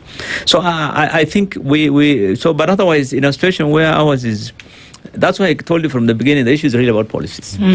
If we don't address that deliberately, we say this is where we want to go, this is what we want to do to address our problems of the people. But if you just want to collect money and you tell them to do that, tomorrow they tell you we want taxes for environment. We want taxes on these vehicles. It's a luxury. Vehicles are not luxury. So when you find 100% tax increment on the cost of a vehicle, vehicles are not necessarily essential to provide goods and services. So that cost will come into the cost of goods and services. So having said that, is it possible for the because we know the number crunchers, the policymakers within Treasury, essentially are the ones responsible for doing this. When you talk about tax policy, when you talk about tax environment, and you look at decisions about the cost of living, that comes from this set of people. Are these apolitical positions? Because if they were, it didn't matter the government of the day and what they wanted to achieve, whether it was people who wanted, to have money in their own pockets. It shouldn't matter that these are the folks who would say, this is what we have set out with all of these conditions taken into consideration, and this is the direction we should go. But what we do find, whether it is in Parliament, whether it is the number crunchers in Treasury, is that somebody who is leaning in a political position, in a certain political position, it is going to affect the policy decisions they make. Is it possible to have policy completely separated from politics? Not in a million years. Not possible. No. That's why elections are there, so that every government that comes to power has its own policies. They tell you manifesto, political manifesto. Those are the things which end up as being government policies for the period you are in power. But there's no doubt that you can have a long term. In the past, what used to happen, I think I mentioned this last time I was here, they had Ministry of Economic Planning. So that the planning period is a wider horizon. It goes that 20, 30 years. So that then the policies that every government comes in would be in line with that long-term blueprint for development of the economy and so forth. But what has happened over the years is that everything seems to be short-term based on the manifesto for that particular party. I have promised Hustler Fund, I must provide X amount of billions for this. We promised this, we must go through that better arrangement, So that's where it is possible, but if only is that political goodwill to remain committed to a longer term economic policy for the purpose of the country, not about the politics of the party, of the party and survival and and those things. But that has been our single largest because and also our type of politics. Yes, I've always asked people, be very careful if you compare what's happening, say, in Ethiopia or any of these countries, compare with Kenya. No, look at 3 Ps. The people are different. The politics is different. The policies are different. You can only compare those things when you look at all those things, because our political system, for example, is different. The government wants to do this, they're told no. I can go to a court in Mandera and stop that road to that infrastructure, that railway to Malaba. I'm in Mandera, in a court in Mandera. I can do that. You can't do that in most of these countries. You can't, so the people are also different. The way people are paid. Look at some of these countries, you'll be surprised. They're completely so. But there's no doubt that we need to change. I mean, the mere I see a situation where we just dig in the hole, and we're getting in. And simply what governments do is just kick the can down the road for the next guys to worry about. And this is not going to be good for us, I think. Unfortunately. The reasons why we have this conversation is to make some of these realities plain and clear. That it is obvious that Kenya is in a state of illegality when it comes to its debts. And we can try to paint it or call it something else, but it's an illegal state of My things. advice to you is talk to members of parliament particularly, because they need to be the ones who need to say, yellow card, red card to the government, say, no, we can't do this. We can't do this. We can't do this. And that's where the weak link is really today in the institutions of the courts can only, delay projects by saying we've stopped. But really, it's parliament where you can say, no. Don't do this. Let's get another alternative. Indeed. Political economist Billow Kerrow has been here with us, opening the lid on some of these things today. Thank you for joining us in this conversation today, as always. They continue. Good morning, 9 a.m. The latest news from around the world. 94.4 Spice FM.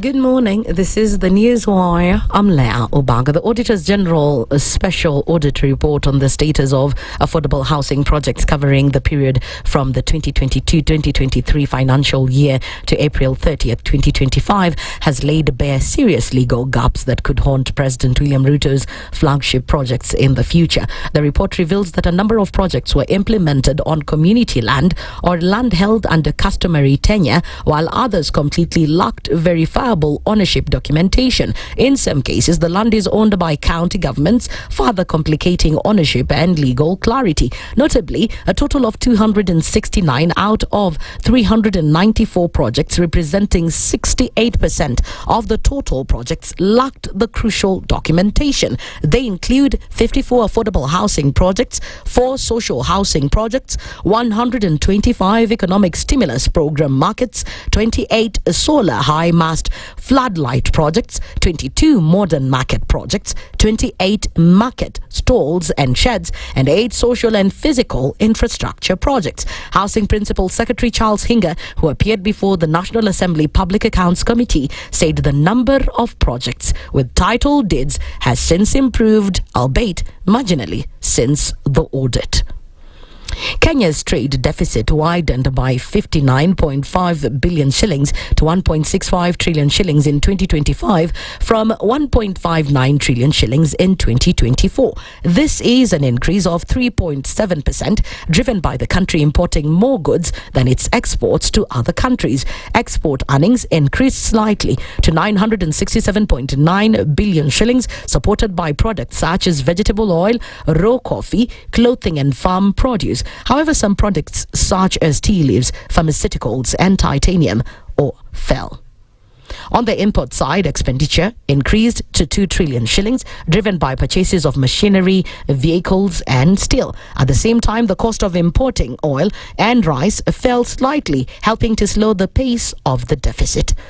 As schools reopened this week, parents of students at Shiimba Primary School in Shinyalu constituency in Kakamega County have complained about the poor condition of the mud classrooms, calling on the NGCDF to intervene. They say students from grades 1 to 3 are studying in mud classrooms that are old and putting them at risk. They have now called on the NGCDF office under MP Fred Ikana to intervene and build them classrooms, and a teacher's office disagreeing with the CDF intention to buy them a plot of land. Shule yetu Shehemba iko nyuma kabisa. Tuko hapa na madarasa ambayo ingali na matope. Kuna chikas ambazo ziko hapa ndani zinauma watoto, hata shule zinafunguliwa. Hatujui ya kwamba itakuwa namna gani. Wakubwa wetu wa CTF, National Government, tunahitaji uhisani kabisa. Hata mwalimu wetu mkuu amechukua hata klasi moja ndio amefanya kuwa kama ni ofisi pamoja, wanashare na walimu wote pamoja. Hatuna hata ofisi peke yake. Sasa yenye natuhuzunisha sana ni hili darasa kuanzia grade 1 mpaka grade 3. Unapata watoto funza zitawakula. MP vila ako walisema wanataka kutununulia shamba, lakini tunaona ya kwamba kitu cha kwanza ni madarasa ambazo tunahitaji. Hitaji MP wetu utusikia kilio chetu, tunaomba kilio chetu MP wetu. Education Cabinet Secretary Julius Ogamba has recommended that the Teachers Service Commission institutes disciplinary action against Alliance Girls High School principal Margaret Njeri after implementing an unauthorized fee hike. CS Ogamba said an assessment by the Ministry of Education revealed that Mrs. Njeri presided over an illegal fee increase from the approved 53,558 to a staggering 120,179, thereby imposing a burden on the parents and guardians. The CS, in a separate letter to Regional Director of Education Sabina Aruni, further stated that an assessment carried out by the Ministry's Quality Assurance and Standards Directorate recommended the dissolution of the school board. The report found that the board had approved a budget that contained non-essential and unrealistic expenditure areas which contributed to the unauthorized fee hike. This include moral and spiritual activities at 1.1 million, annual trips 16 million shillings, prize giving speeches at 13 million shillings, prize vouchers, suites, examiners at 5 million shillings, airtime and administrative allowance at 3 million shillings, among others. That's the News Wire. I'm Leah Obaga.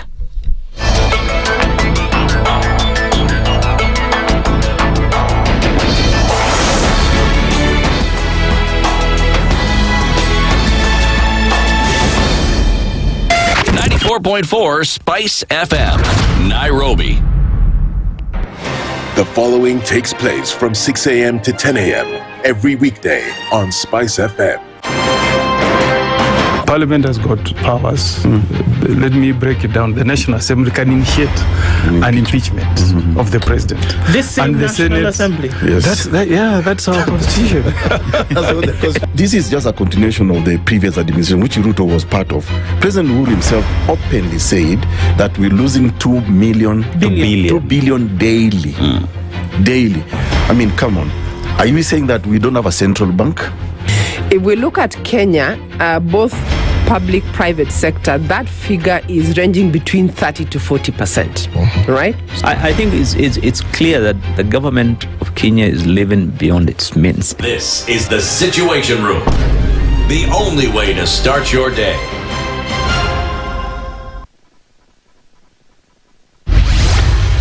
Mature, intelligent talk every morning. Spice up yourself. Mornings done right. 94.4 Spice FM, Nairobi. At 7 minutes after 9 o'clock, getting into our final conversation for the month of April at this time. But before we do that, I know end of month, maybe you have your feelings of something. Let's get heavy. Mimi mzito. Mimi mzito. Okay. Hapo atuta double click. But should you be feeling some symptoms, don't search your symptoms on the internet. And don't think that because maybe the medical facility is far away, then you're not able to access medical care. Well, we're debunking all of that this morning. And we're telling you that world-class health care can actually be very, very close to you. And this is in form of the Aga Khan University Hospital, which has clinics, which has all the specialists that you could possibly need next to you. Literally, this is what I'm talking about today. That there are different parts where you can say, okay, I need a pediatrician. Do I have to go all the way across town? I need a gynecologist. Do I have to find myself in a particular hospital? Do I have to go all the way when I'm looking for a diabetologist? When I'm looking for a pulmonary, you may not even know what the person does, but there's a problem with your lungs over here. Now, what we're saying that the Aga Khan University Hospital has done is that it has made it easier for you to access healthcare in your neighborhood. That the person that you're looking for could just be a stone throw away. So see your cardiologist, pediatrician, surgeon, diabetologist. For families on Gong Road, we're talking to you because the Aga Khan University Hospital has specialist clinics in your environment. Prestige Plaza, Valley Arcade Shopping Center, Bina Complex in Karen, T-Mall, Gong Road. Visit any Aga Khan University Hospital Medical Center in your area, in your hood today, or call 0730 011 888. That's 0730 011 888. Aga Khan University Hospital, world-class care here and now. Sunaona sasa? Kabisa? Yeah. Vile inafaa. You don't need to travel far. No. We are close to you. Pulmonologist. You will find out what they do because they will give you the very best there is. Exactly. So really, what is it saying is that there is really no kind of specialty that you will be looking for that then they will not be able to attend to you. We'll tell you soon where the next area is where you might be looking for healthcare that you don't have to travel to then get into. Okay? So remember we talked earlier about this movie that I'm currently watching, whereby somebody took a life insurance policy and we were not quite sure what that meant. And then we talk about insurance and assurance and all of these things. So we're getting into that conversation this morning where we're going to then be able to look into some of the intricacies of what that I guess insurance actually does look like. Joining us in the hot seat today is Rahab Wangaruro. She's a business development manager, retail life, Britam Life Assurance, and she's going to be able to walk through us on a certain number of things, the whole life conversation, protection, wealth, and legacy. Hello, good morning. Good morning. How are you doing, Rahab? I'm keeping well, thank you. Fantastic. You know, we often assume that people who sell life insurance are never sick. You're always well. Everything, you must be in top spirits. Yes, that's true. But thank you for being here this morning because we have a number of things to understand. But first of all, as we normally do, we go to the African country, a different African country every week. and we come back with their proverbs. And so then we give you work to do in addition to what you've come to do, to then interpret those proverbs for us. So Dennis will tell you where we are. Yes. And we'd love to hear from you. Today we're in Equatorial Guinea. It's a beautiful country. They are the only African country that speaks Spanish. But aside from that, they also speak Portuguese and French. What that has done to the people of that country is that in diplomatic circles, because they speak different languages, they are highly revered. But they also produce oil, right? But they do not produce it. So with all this conversation going on in geopolitics, perhaps they will start looking insular and process that. But they have a president who's been in power for 47 years. I like that look. But let's go to the proverb that we get from them. The moon does not fight the darkness. It simply shines. How would you interpret it? Wow, that's a great one. The moon does not fight the darkness. I think it's about being yourself all the time, regardless of the circumstances. That's the way I would interpret it. Wherever you are, shine on your space and just go out and be yourself, shine. So the moon doesn't mind the darkness. Whether no one is seeing it or not seeing it, it's still shining. I'm not trying to be you. I'm just me, and I'm good at it. Well said. Well said. Indeed. Yeah.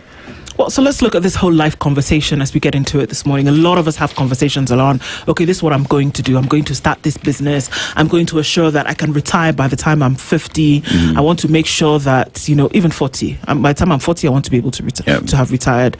And then I can have set up my own business, and that no matter what, I'll be able to access healthcare. I'll be able to have money for a rainy day.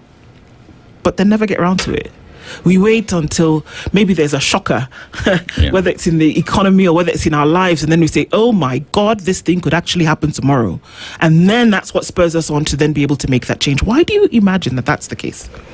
I think mostly about our African setup, the way we look at wealth acquisition, we probably just look at it in terms of I'm acquiring physical assets as I go. I'm buying all these lands and these buildings, but I'm not thinking critically in terms of how then do I structure the what if moment. If I'm not there, what happens with everything that I have acquired?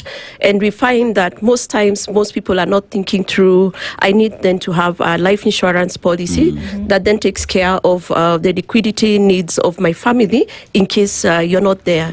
You will agree with me, it becomes very hard to liquidate a physical asset like land when there's need for a medical, when there is something, a major life-changing event. So it's, I think, the way we've been brought up in the African context. But I want to believe that we are starting to, evolve in terms of the way we are thinking about wealth creation, and specifically how then do we transfer and secure these wealth in the long run.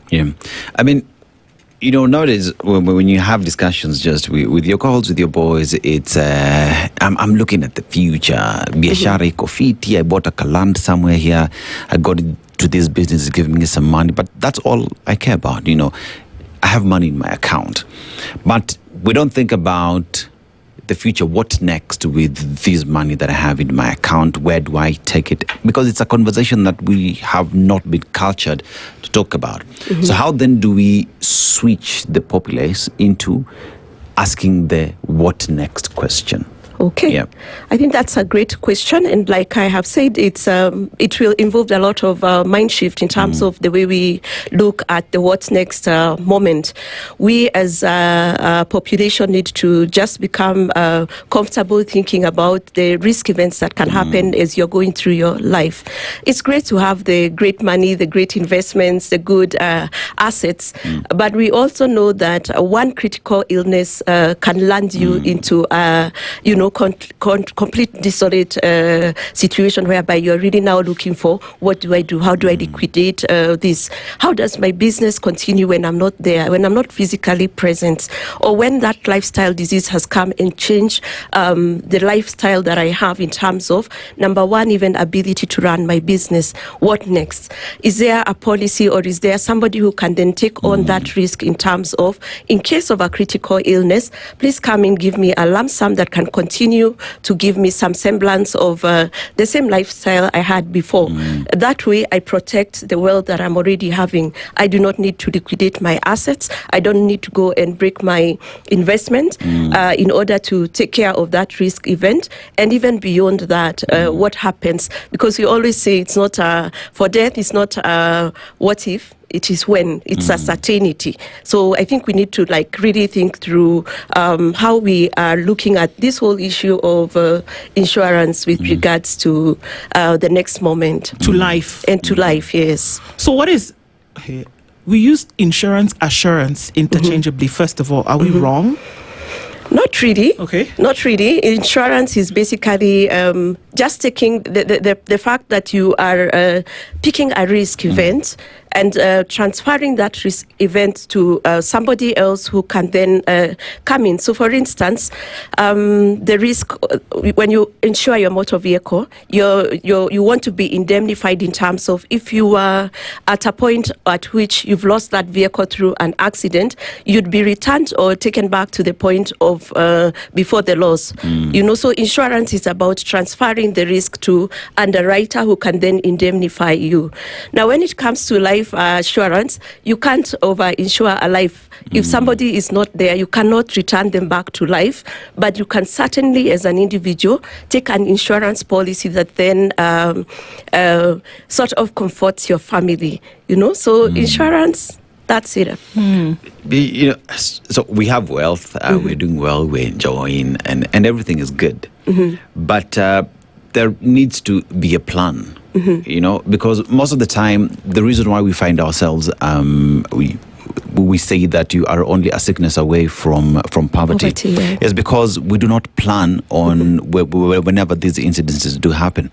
So take us through the entire need of having a plan on managing these wealth that we have today for the rainy or sunny days to come. How critical is it for an individual to have a plan around wealth that they have created to secure it for the later dark days, pretty much? All right, I think that's a great question, and we work so hard to actually acquire that wealth, but sometimes we are not thinking through in terms of the structures that are there to then protect that wealth beyond us.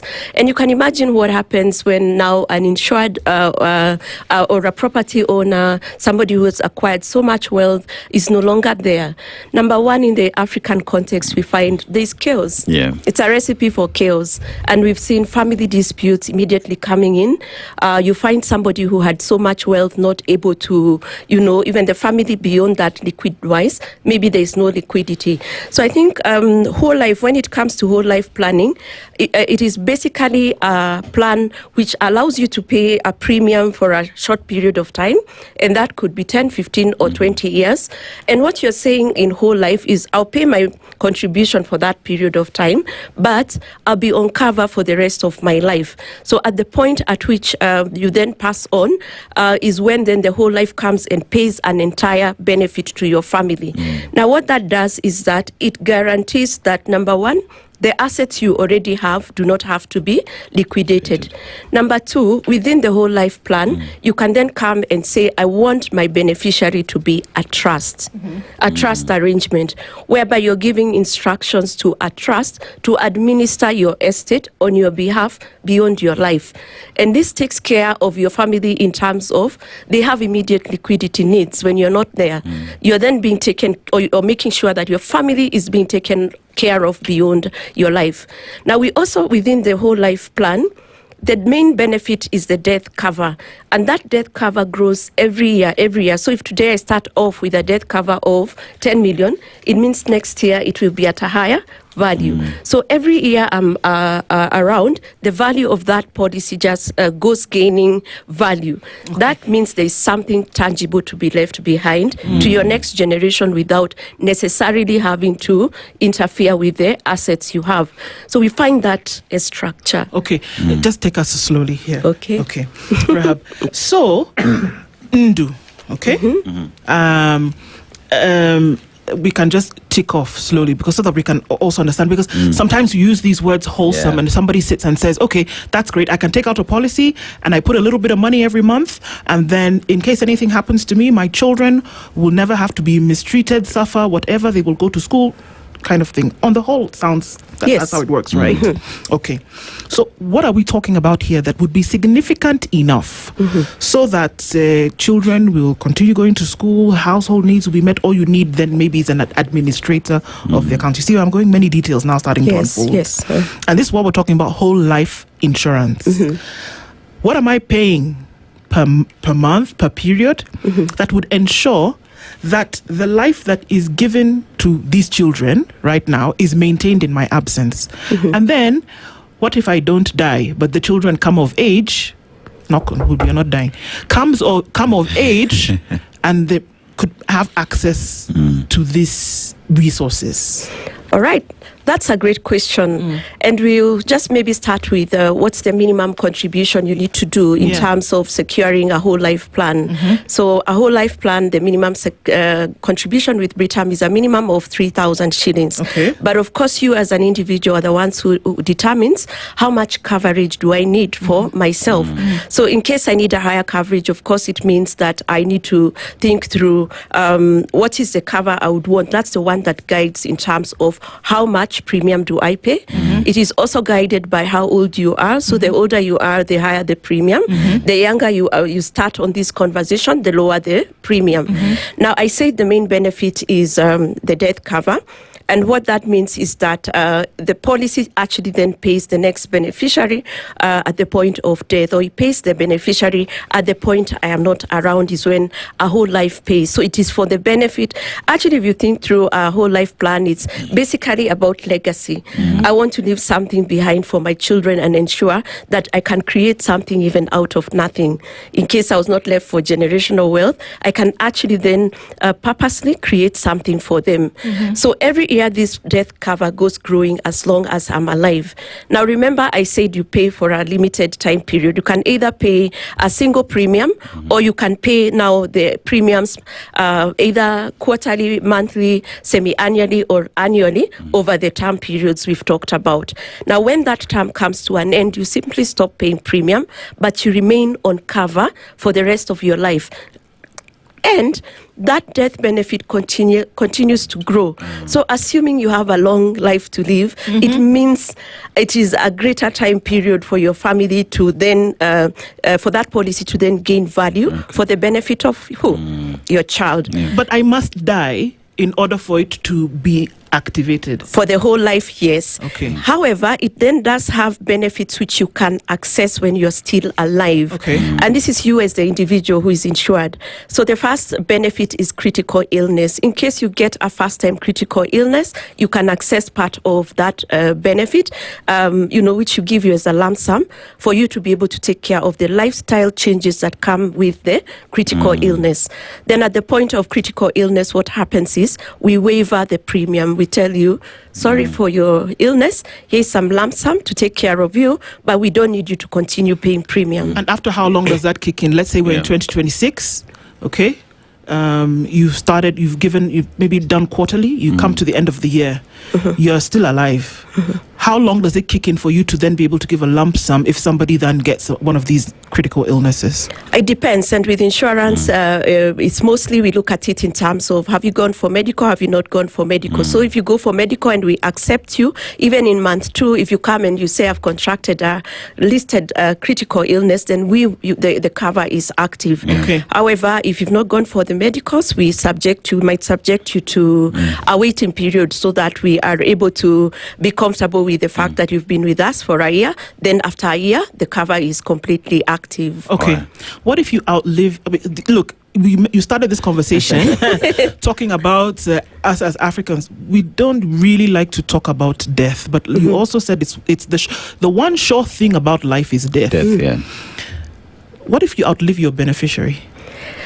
If you outlive your beneficiary, what happens is we allow you to always endorse. You can come and do an endorsement that's a change of beneficiary. You can say, I want these benefits if I'm not longer there. It was child A or child B. You can then move it to my sister or whoever you like to move it to. Alternatively, remember I said you can also have a trust arrangement whereby now you give instructions to the trust in terms of if you're not there, how should the benefits be administered.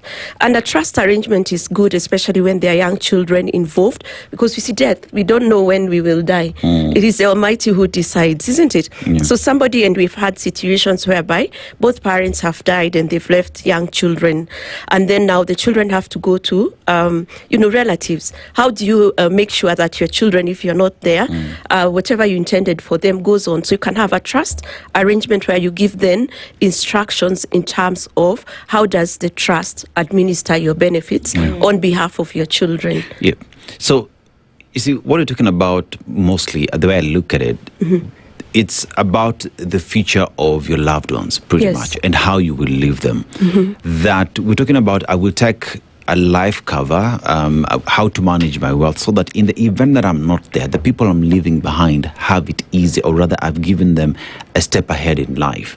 That perhaps it's about time that these conversations started taking that direction where it is you putting in the hard work, right? Because God has blessed you, but you think about the generation and how you would leave them, because one thing is constant is that death, everybody will taste it.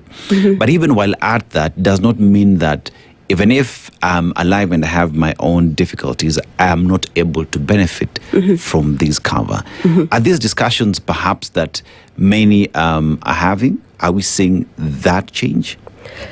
Yes, we are seeing that change. You can acknowledge that there is a rising population of middle upper class. Of course, people are getting, we're in the information age. There's a lot of information in terms of financial planning. How do you plan for your life? How do you plan for your legacy? And as people are becoming more and more aware in terms of, it's not only about wealth acquisition, it's not only about my investments. I must then think through beyond myself. What can I do in terms of structuring maybe a mechanism that can allow my next generation to propagate. So I look at it as you thinking through your next generation and how would you want your house to be left when you're no longer there. You know, how do you remove the confusion of who gets what? How do you remove that conversation of if I'm no longer there, what is required immediately? So our whole life plan is actually really good. Like I have said, critical illness cover, disability cover is also part of it. In case you get disabled, you get again a lump sum.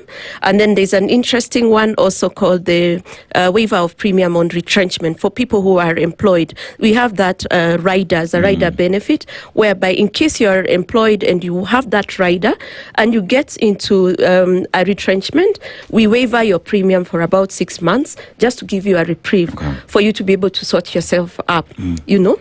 Yeah, but this conversation has been seen as an elitist conversation. It is for the wealthy in the society. You know, it is a conversation that millionaires, billionaires are the ones who are having this conversation because perhaps they've thought about it. Why is that the case? And how do we change it so that everybody in the Republic, 55 million Kenyans, start having that conversation? Because whether they like it or not, it's affecting the entire stratosphere. Yes. Yeah. And like I said, it's about legacy planning. You want to think through what happens beyond yourself. I want to believe even that's not necessarily for the billionaires or for the elitists. You can imagine somebody who is a sole proprietor and they're the only ones. And I've seen such cases whereby this is a sole proprietor. He's running his business. He's given his family a very good lifestyle. You know, they are happy the way they live in good places. But then what happens when death occurs? We know that the sole proprietor's business ends. And that completely immediately impacts the livelihood of the people who depend on him. This might also be a small trader. You know, it could be somebody in Juakali who is being relied on. So I don't believe that the conversation of legacy is just for the elitist person.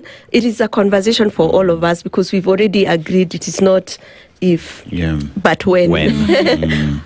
What's the difference between this and general life insurance? All right, general life insurance basically is about the assets you have. So if I'm talking about maybe a land and a building, what are the perils that could happen? There could be fire, there could be burglary. If I'm talking about my shop, it could be theft of stock. So whenever you think about insurance of physical assets, that falls under the general insurance business. But I think there's a question you asked, and I probably didn't take it. I can take it now. What's the difference between whole life and the other life insurance policies we have in the market? While you find that most life insurance in the market expire after a term.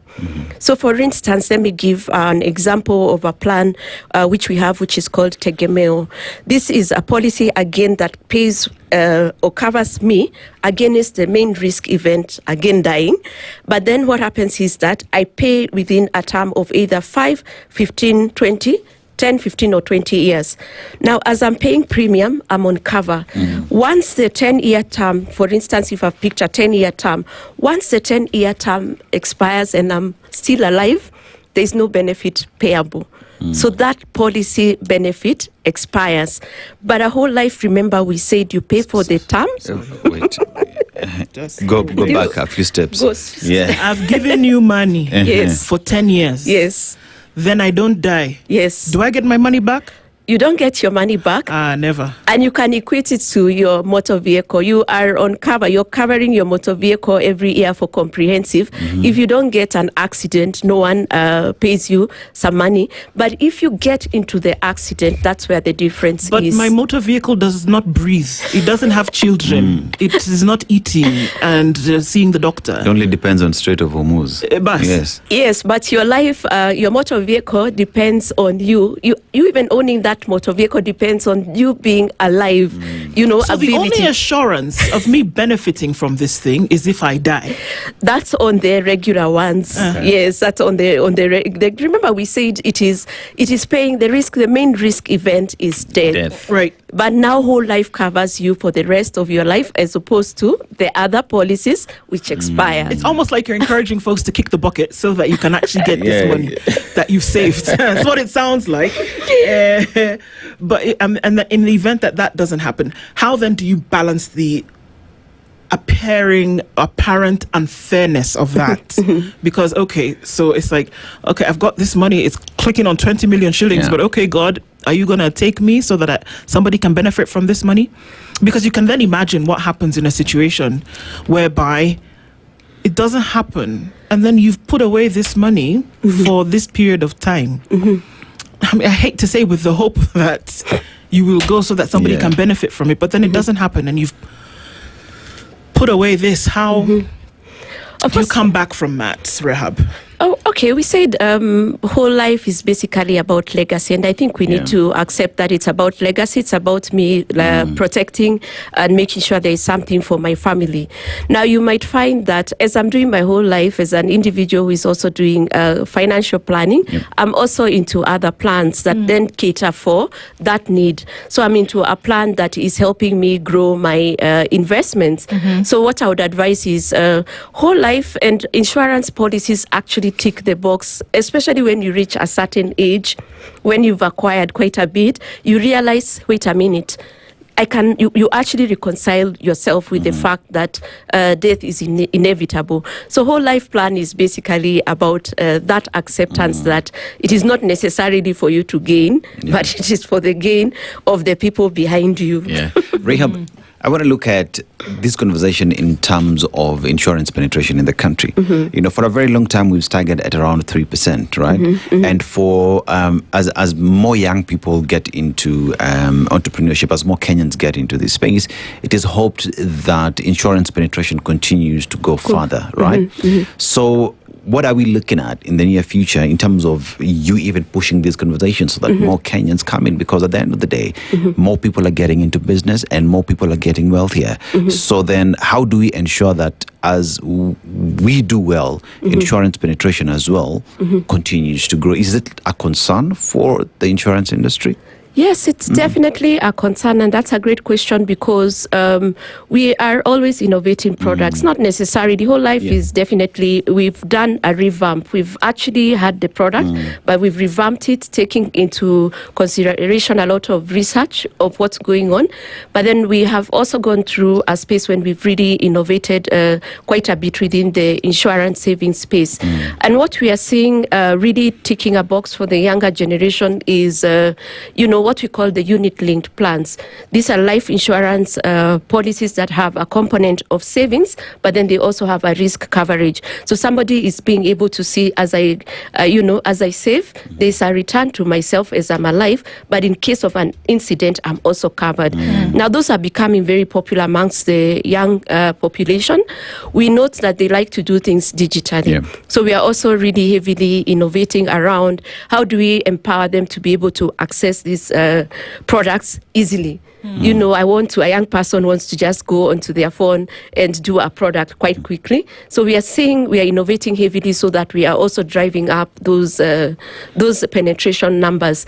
We are also really targeting the mass market in terms of, the Juakali sector, the sector which everybody maybe we like to ignore. So the mass market becomes for us a priority in terms of having products that really tick the box for those markets. So Mama Mboga, my Boda guys, all these people in the Juakali sector, we have products for you, especially in the investment linked space. Yes. You talk about a lot of some of the insurance terms we hear a lot is sum assured and all of that. I'm like a dog with a bone on this whole life term. I won't want to say term limits, but what can be assured in the whole life insurance? What can be assured that that I'm putting this away, and no matter what happens, I'm going to get something. My beneficiaries will get something, or I will get something from it. What is assured? Assured is the coverage that you come into, what you're calling the sum assured. I know we should break down the jargon so that everybody is able to understand, and we are able to then simplify insurance term.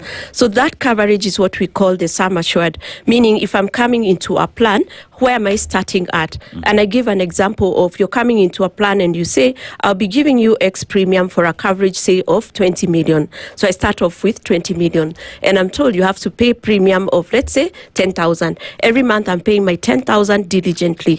At the end of the year, my 20 million grows by a percentage. So that growth is a guaranteed growth that is entrenched even on the policy document in terms of this is what we are guaranteeing. In case you're not there, every year that you're alive, your policy just continually grows. And I think that's what becomes then very important about our whole life, because it helps you accumulate over your life for the benefit of your beneficiaries, isn't it? So that's guaranteed, and then you're guaranteed that you're on cover for the rest of your life. If you live to be 120 Methuselah, then we are always on cover. She just dropped Methuselah. But you see, one great thing about having such conversation is that it opens us up to what there is in the market, what there is for us to jump on. But I want to look at many are looking at these conversations in the light of we don't have the information, Rahab. But Britam is here saying that we are here to sort you guys out. We are here to give you an alternative, or rather give you something in the market that will not only just cover you today, but it will cover you after the fact that you are out there. But we also live in a society where stereotypes, people don't want to talk about death. We live in that society where you start talking about death and hey, we uko na shida umerogwa, So make it easy. How are we making it easy for people to start having these difficult conversations? Because if many feel like they do not want to talk about it, they would not knock at doors. So how are we breaking it easy, make it feel sweet for the people? All right. Well, the Insurance Regulatory Authority, if I give them, some marks, I can see they've become very active in terms of even generally spreading the information about the different types of policies that are available in the insurance industry.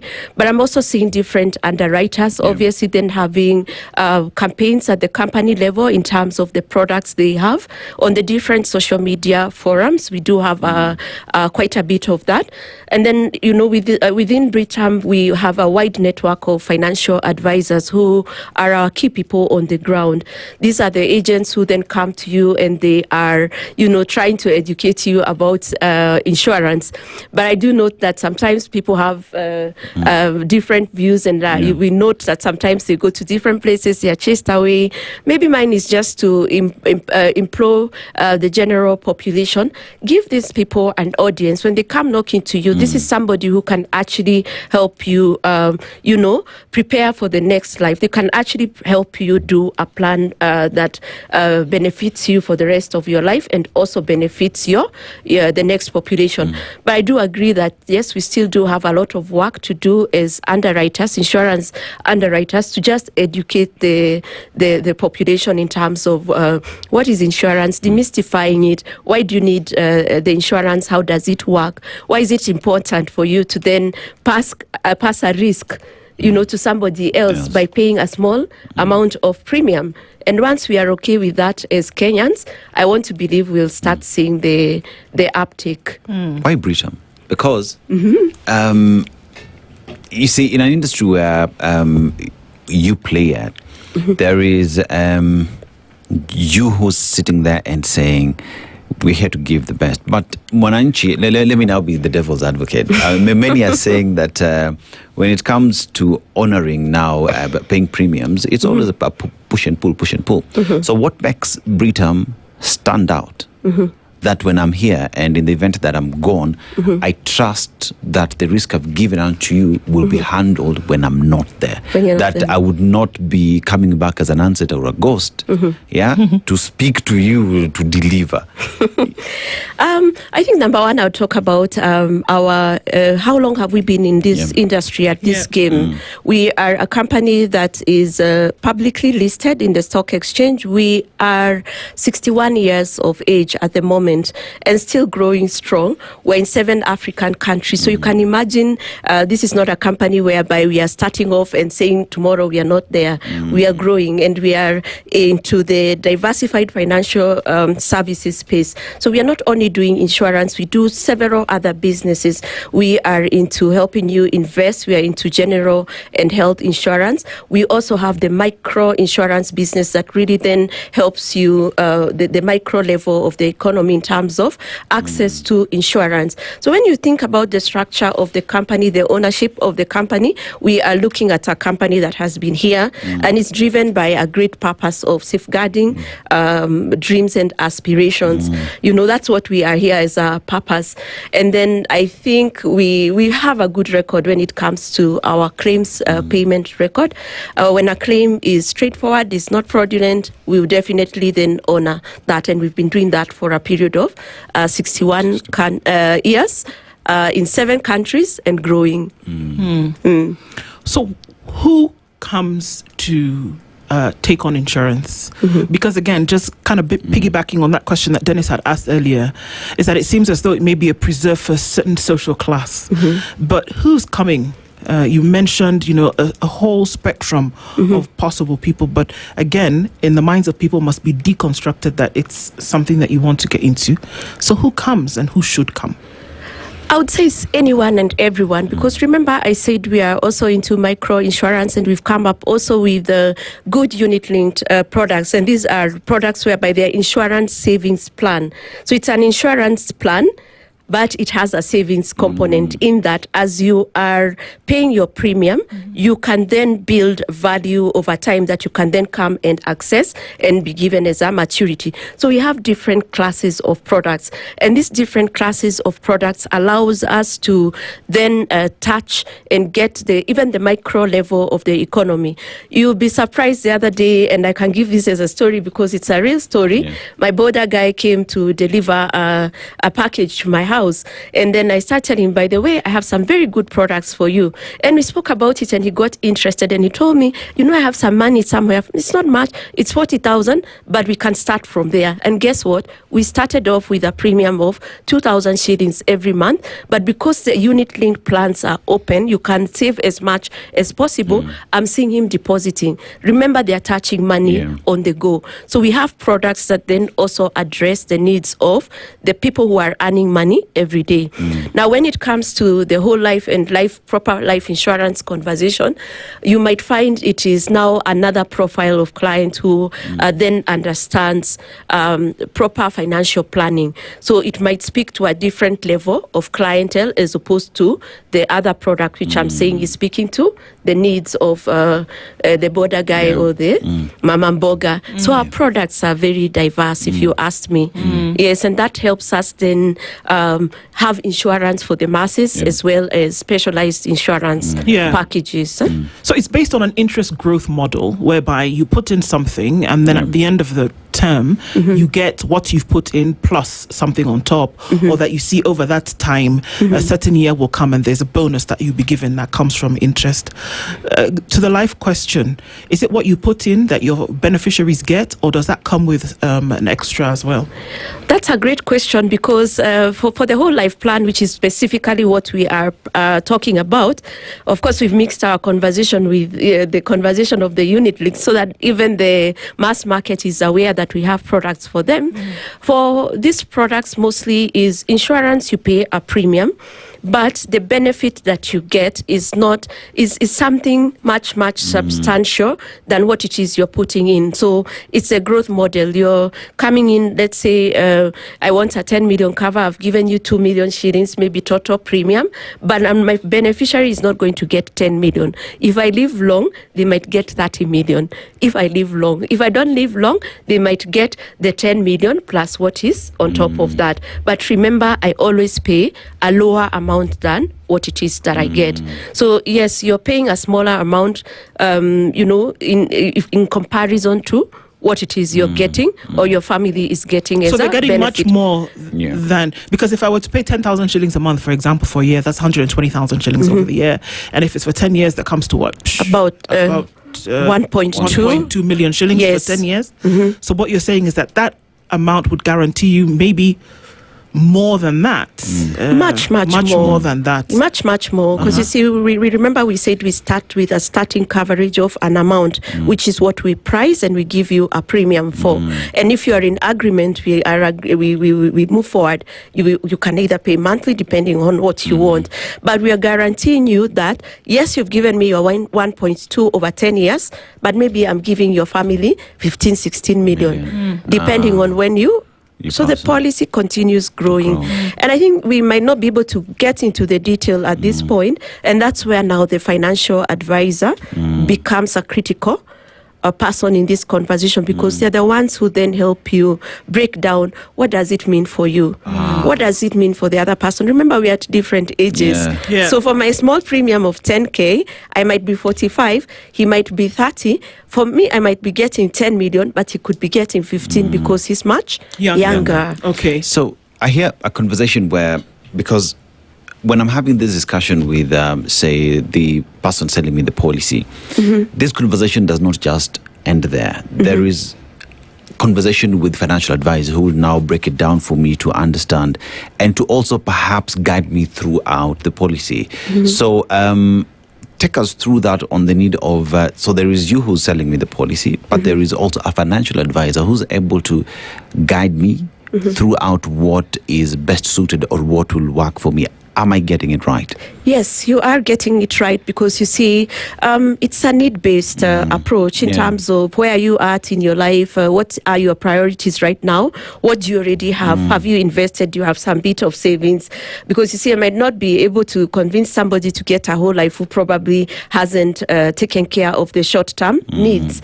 So a whole life conversation is actually about a longer term view. I'm having a long term view in terms of how do I prepare and ensure prosperity of the generation next or after me. So then a financial advisor comes and sits down with you, and the approach they should use or they use is need-based. We are having a conversation of, so tell me about yourself, tell me about your family, where are you at, as we try to then discern what is important to you in terms of at this moment, isn't it? So if, like I said, we find a certain profile of clients being very interested in that longer term conversation. Okay. You know, my dad would say chaka chaka. That is just start. That's Luo for just start, you know. And when you get into these conversations, especially when you're starting, you look at 1.2 million. And it's a huge amount for anyone, because you look at, when will I ever get to 1.2 million?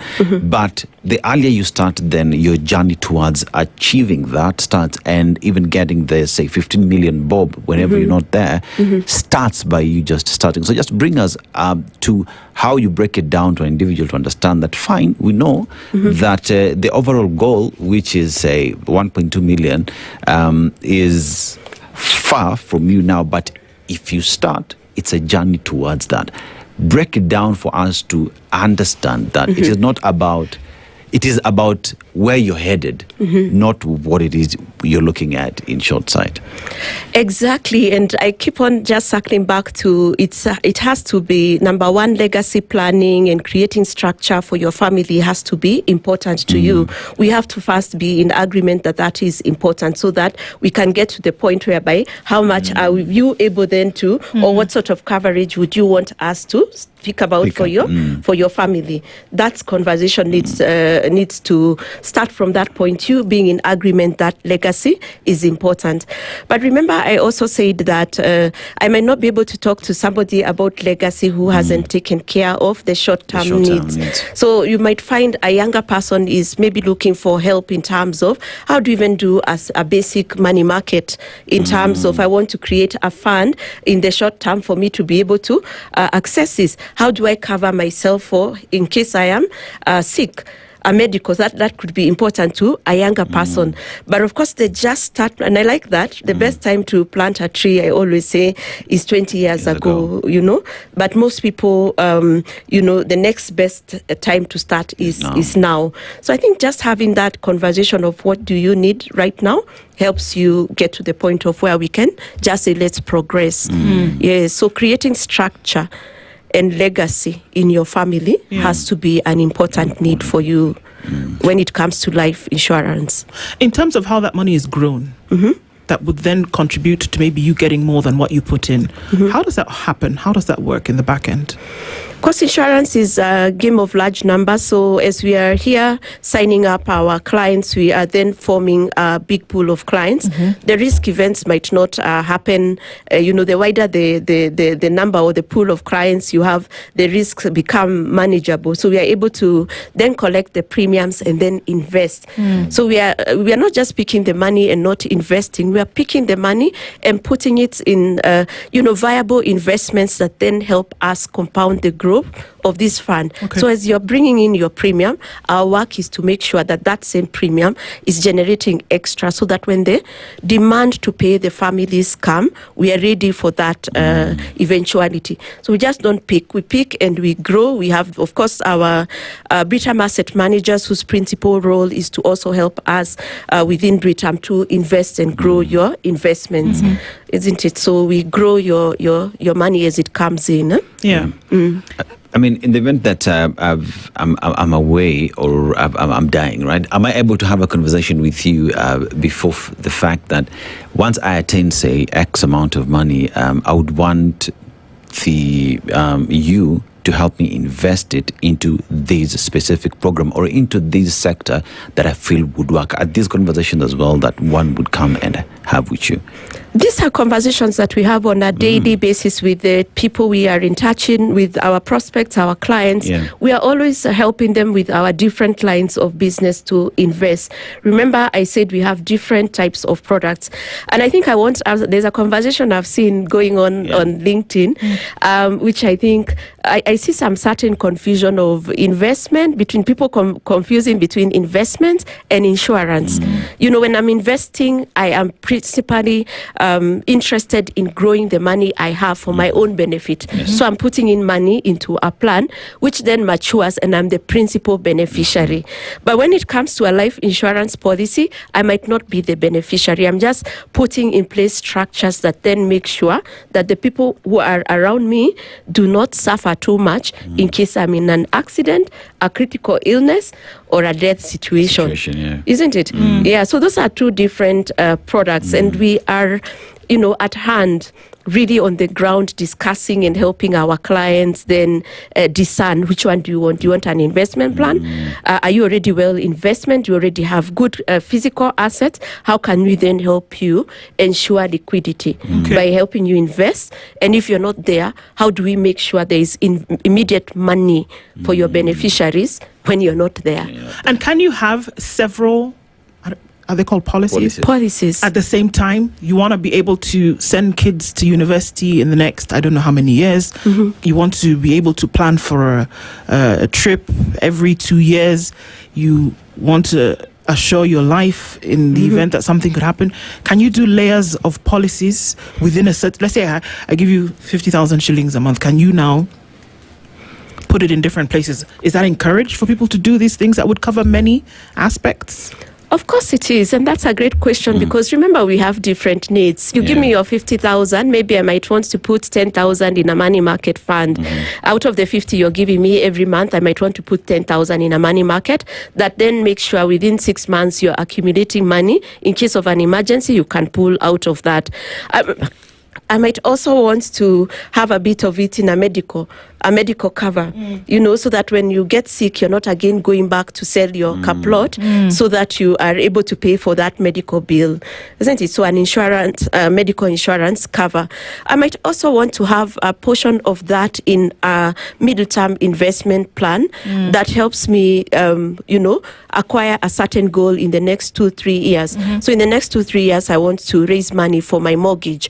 I can have a portion of the 50 going into a plan that helps me maybe build the deposit for that mortgage. Then I can have the balance in my long-term plan, which is the whole life plan. So you're actually encouraged to think through your life cycle as a human being. We call it the life rainbow. As you go through the paces of your life rainbow, what do you require? You are also educating children. We are educating children. Imagine if by the time your child is in Form 1, you already have a pool of money from which you can pay for their school fees. It helps you plan with this, doesn't it? Yeah, so you are encouraged to have different plans that then cater for the different needs you might have as an individual, so that you're not having to then liquidate or borrow too much. So we help you save. We are interested in helping you save and invest, as opposed to always, putting a noose around your neck in interest which you pay when you borrow.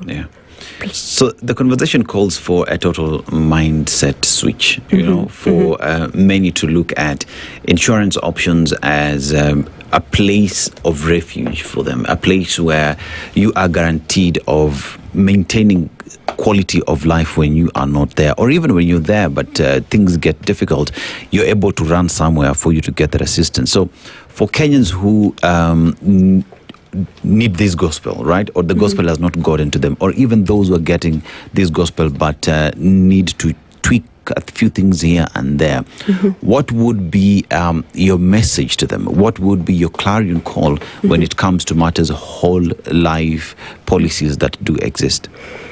All right. I think it's basically thinking through what are your financial requirements at the different stages of your life as an individual. The younger population, we also acknowledge need help in terms of being very prepared for the next stages. So as you're going through your life, I think the clarion call is think through. Right now, I am 40, for instance, 47.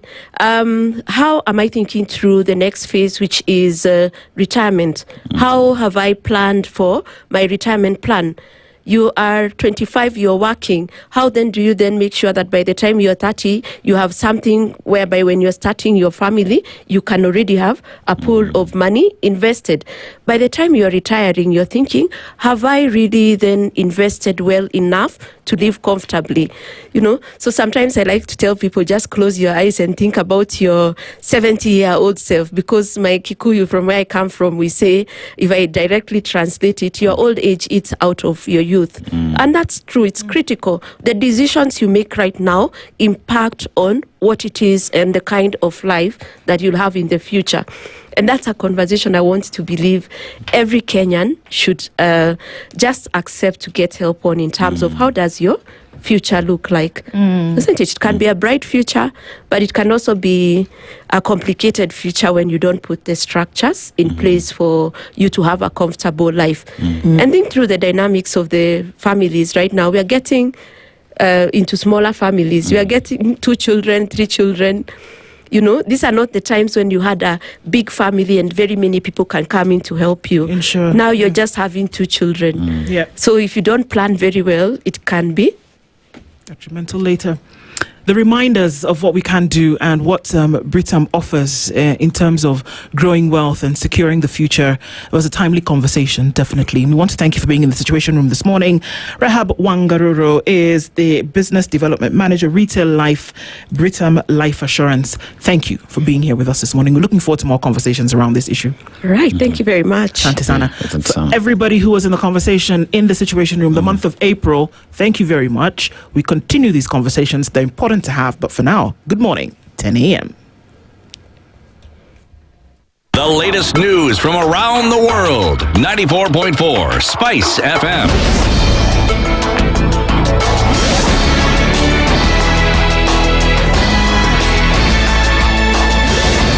Good morning. This is the Newswire. I'm Leah Ubaga. Embattled ODM Secretary General Edwin Sifuna has claimed that President William Ruto began violating his political agreement with the late Raila Odinga even before his death. In an interview on SpiceFM, Sifuna claimed that President Ruto's faction did not have the goodwill to unite with Odinga's side for the benefit of the people. Sifuna says the Gen Z youth killed in protests and the death of teacher Albert Ojwang in the Central Police Station cell in Nairobi are some of the incidents that signaled the breach of the agreement.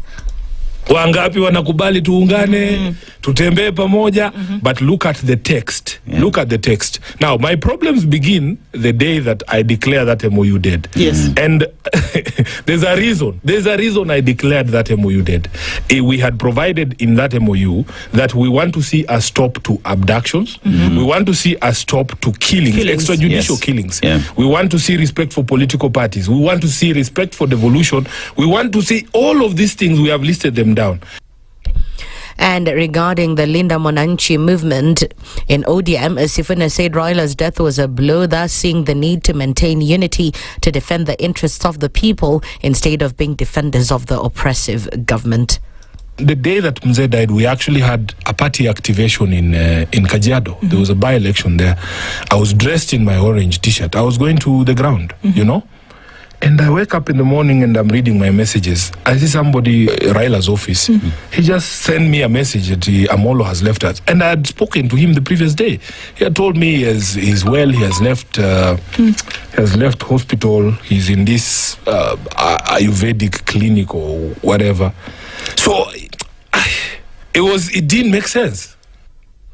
And the National Police Service has deployed specialized teams, including the GSU and the Rapid Deployment Unit, to escort vehicles along the Mwingi-Garissa Road and to enhance safety and security for businesses, travelers and the general public following tensions and road blockage in the area. Confirming the deployment on Wednesday evening, police spokesman Mushiri Nyaga said the move is meant to address the recent criminal attacks in the Sekuru and Ukasi areas. The areas have been experiencing attacks linked to competition for pasture, which have left a dozen people dead and others wounded in recent months and weeks. This event comes as residents protested the attacks.